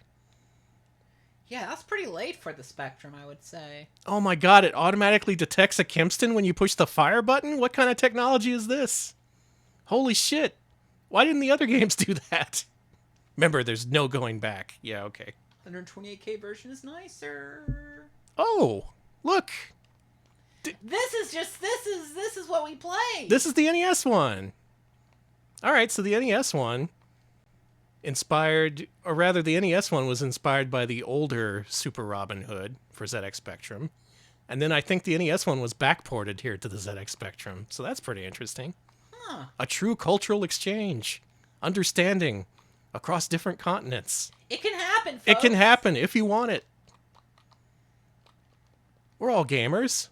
We all want games about Robin Hood. We're all just looking to have a larf. That's all we want out of life, right? We just want to read Biffo, play Robin Hood, and have a good time. Finally, we've come to a cross-cultural understanding via the medium of Robin Hood ZX Spectrum games. A true meeting of the minds. Going across the pond to America and then coming back using what you've learned. That's character development. You know that's character development. You can't say it's not. He doesn't have music or anything, but, you know, well, you lose a little music, you gain a little gameplay. It's all about compromise on the worldwide stage. He even does that thing where he looks towards the camera. Oh, he does, where he's like, do you like this? You like this? We've come full circle. Thank God. So kind of interesting. Codemasters was always going back and revisiting their old concepts, sometimes remaking them fully, sometimes just tweaking them a little bit to be more suitable for other platforms. And then they used their experience on NES to come right back to the ZX Spectrum, where there was still a market in 92 or 93. Truly making the most out of what they made, despite Camerica's extremely early closure and failure. I'm glad for them. Is Codemasters still around? I want to say that they are, right? They're still making Colin McRae rally games or something? I hope they're still around. But who knows what's still around anymore in this world? Kid Pix, bring it back, says Ringo Starr. Wow, really? Yeah. Officially. You heard him, folks. Bring it back. Oh, EA bought them? I'm so sorry, Codemasters. Codemasters, you honestly deserve better. Can we buy you back? Codemasters, would you like a gift certificate or something? For, you know. I got one last game to show off, and it's not on the ZX Spectrum. Okay, what is it? We're bringing back another ancient hero from the past. Not caveman, not egg, but elephant. Because there is one final CJ game, and it's exclusive, of all things, to the Sega Game Gear. Let's play CJ Elephant Fugitive for the Sega Game Gear, released exclusively in Europe. So Codemasters did release a few unlicensed Game Gear games. There was a port of Fantastic Adventures of Dizzy. There was also a Dizzy collection featuring games we played elsewhere on this stream. And now it's time to play some... What do you mean there's only Fantastic Dizzy in this folder? Hang on. Hold the fucking phone. What do you mean I don't have Elephant Fugitive on here? Well, we can show off Fantastic Dizzy at least. Did they finally arrest CJ? They finally put him in the in the elephant pen. Oh, he looks good on Game Gear. Oh, damn, Dizzy. Yeah, there was unlicensed Genesis games, unlicensed Game Gear games. There was a Game Gear Game Genie, if you can believe it. No, like, it had to be like... Hang on. Wait a second. I loaded up the wrong core. That's why it's doing that. I gotta load the Game Gear core. Hang on. We'll see CJ. We'll see what he did to become a fugitive. Do you think it's like Monty Mole and he helped the miners strike? I love you, Monty. Very political video game, that Monty Mole. You were unjustly accused of whatever it was. Let's go to the Sega Master System folder, which has all the games. And we'll do this. There we go. There's all the games. There he is. Okay, here we go. It's a long time coming, but finally, CJ Elephant Fugitive.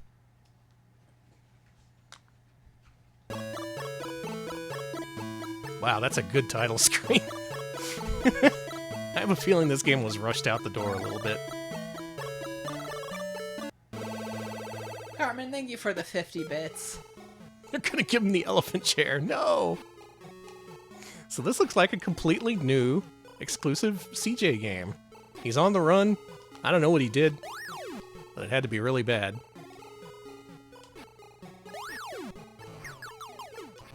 Oh, he still does the thing where he floats down with the umbrella. Well, that's good. Interesting to see these games across multiple platforms. There were CJ games for ZX Spectrum and Amiga, one of which was a port of Elephant Antics on that Quattro collection. But this was the very last one, and as far as I know, this was not ported to computers. A sad end for CJ Elephant. You think he's still serving that sentence? Yeah. They will never free CJ. He's been lost in the shuffle. Sorry, Typical. CJ, you're fucked. A victim of the the for-profit prison complex. Exactly. They're making too much money off of CJ. Didn't Monty Mole kind of suffer the same conclusion? Like, his last game was Impossible on the PC Engine? You needed a team of bandits, and the A-team weren't available. You got CJ. Thank you, Carmen, for the bits. He throws cats? I don't know what that is. What is that? CJ? I'm looking at that sprite. Chat, do you know what that is? It's a bomb? It's a It is a bomb! Okay, I see it now. I see it now. Yeah, okay. Very strangely rendered. Oh, I like that background.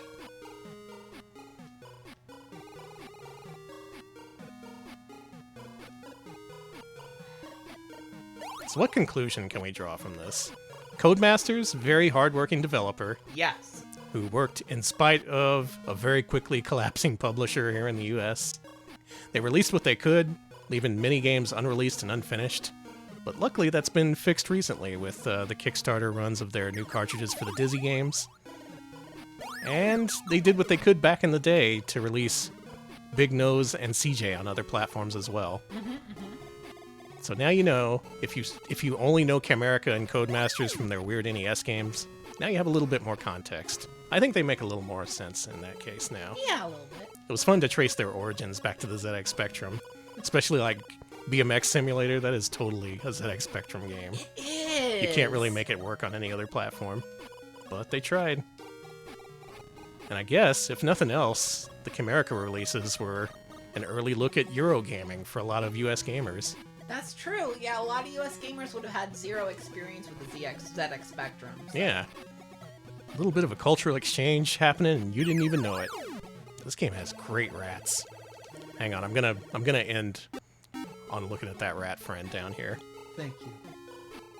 Let's catalog this in the list of video game rats. It's a good one, I gotta say. As a rat expert. Look at that guy. Look at him. Look how scrungly he is. He is so scrungly. He's bigger than a damn elephant. The tail is massive. And on that note, you have now seen the predecessors and succeeders of the Dizzy games, the CJ games, and the Big Nose games across all regions, across all systems. And that's all I can do for you. I can lead you to these games. If you want to play them, that's up to you.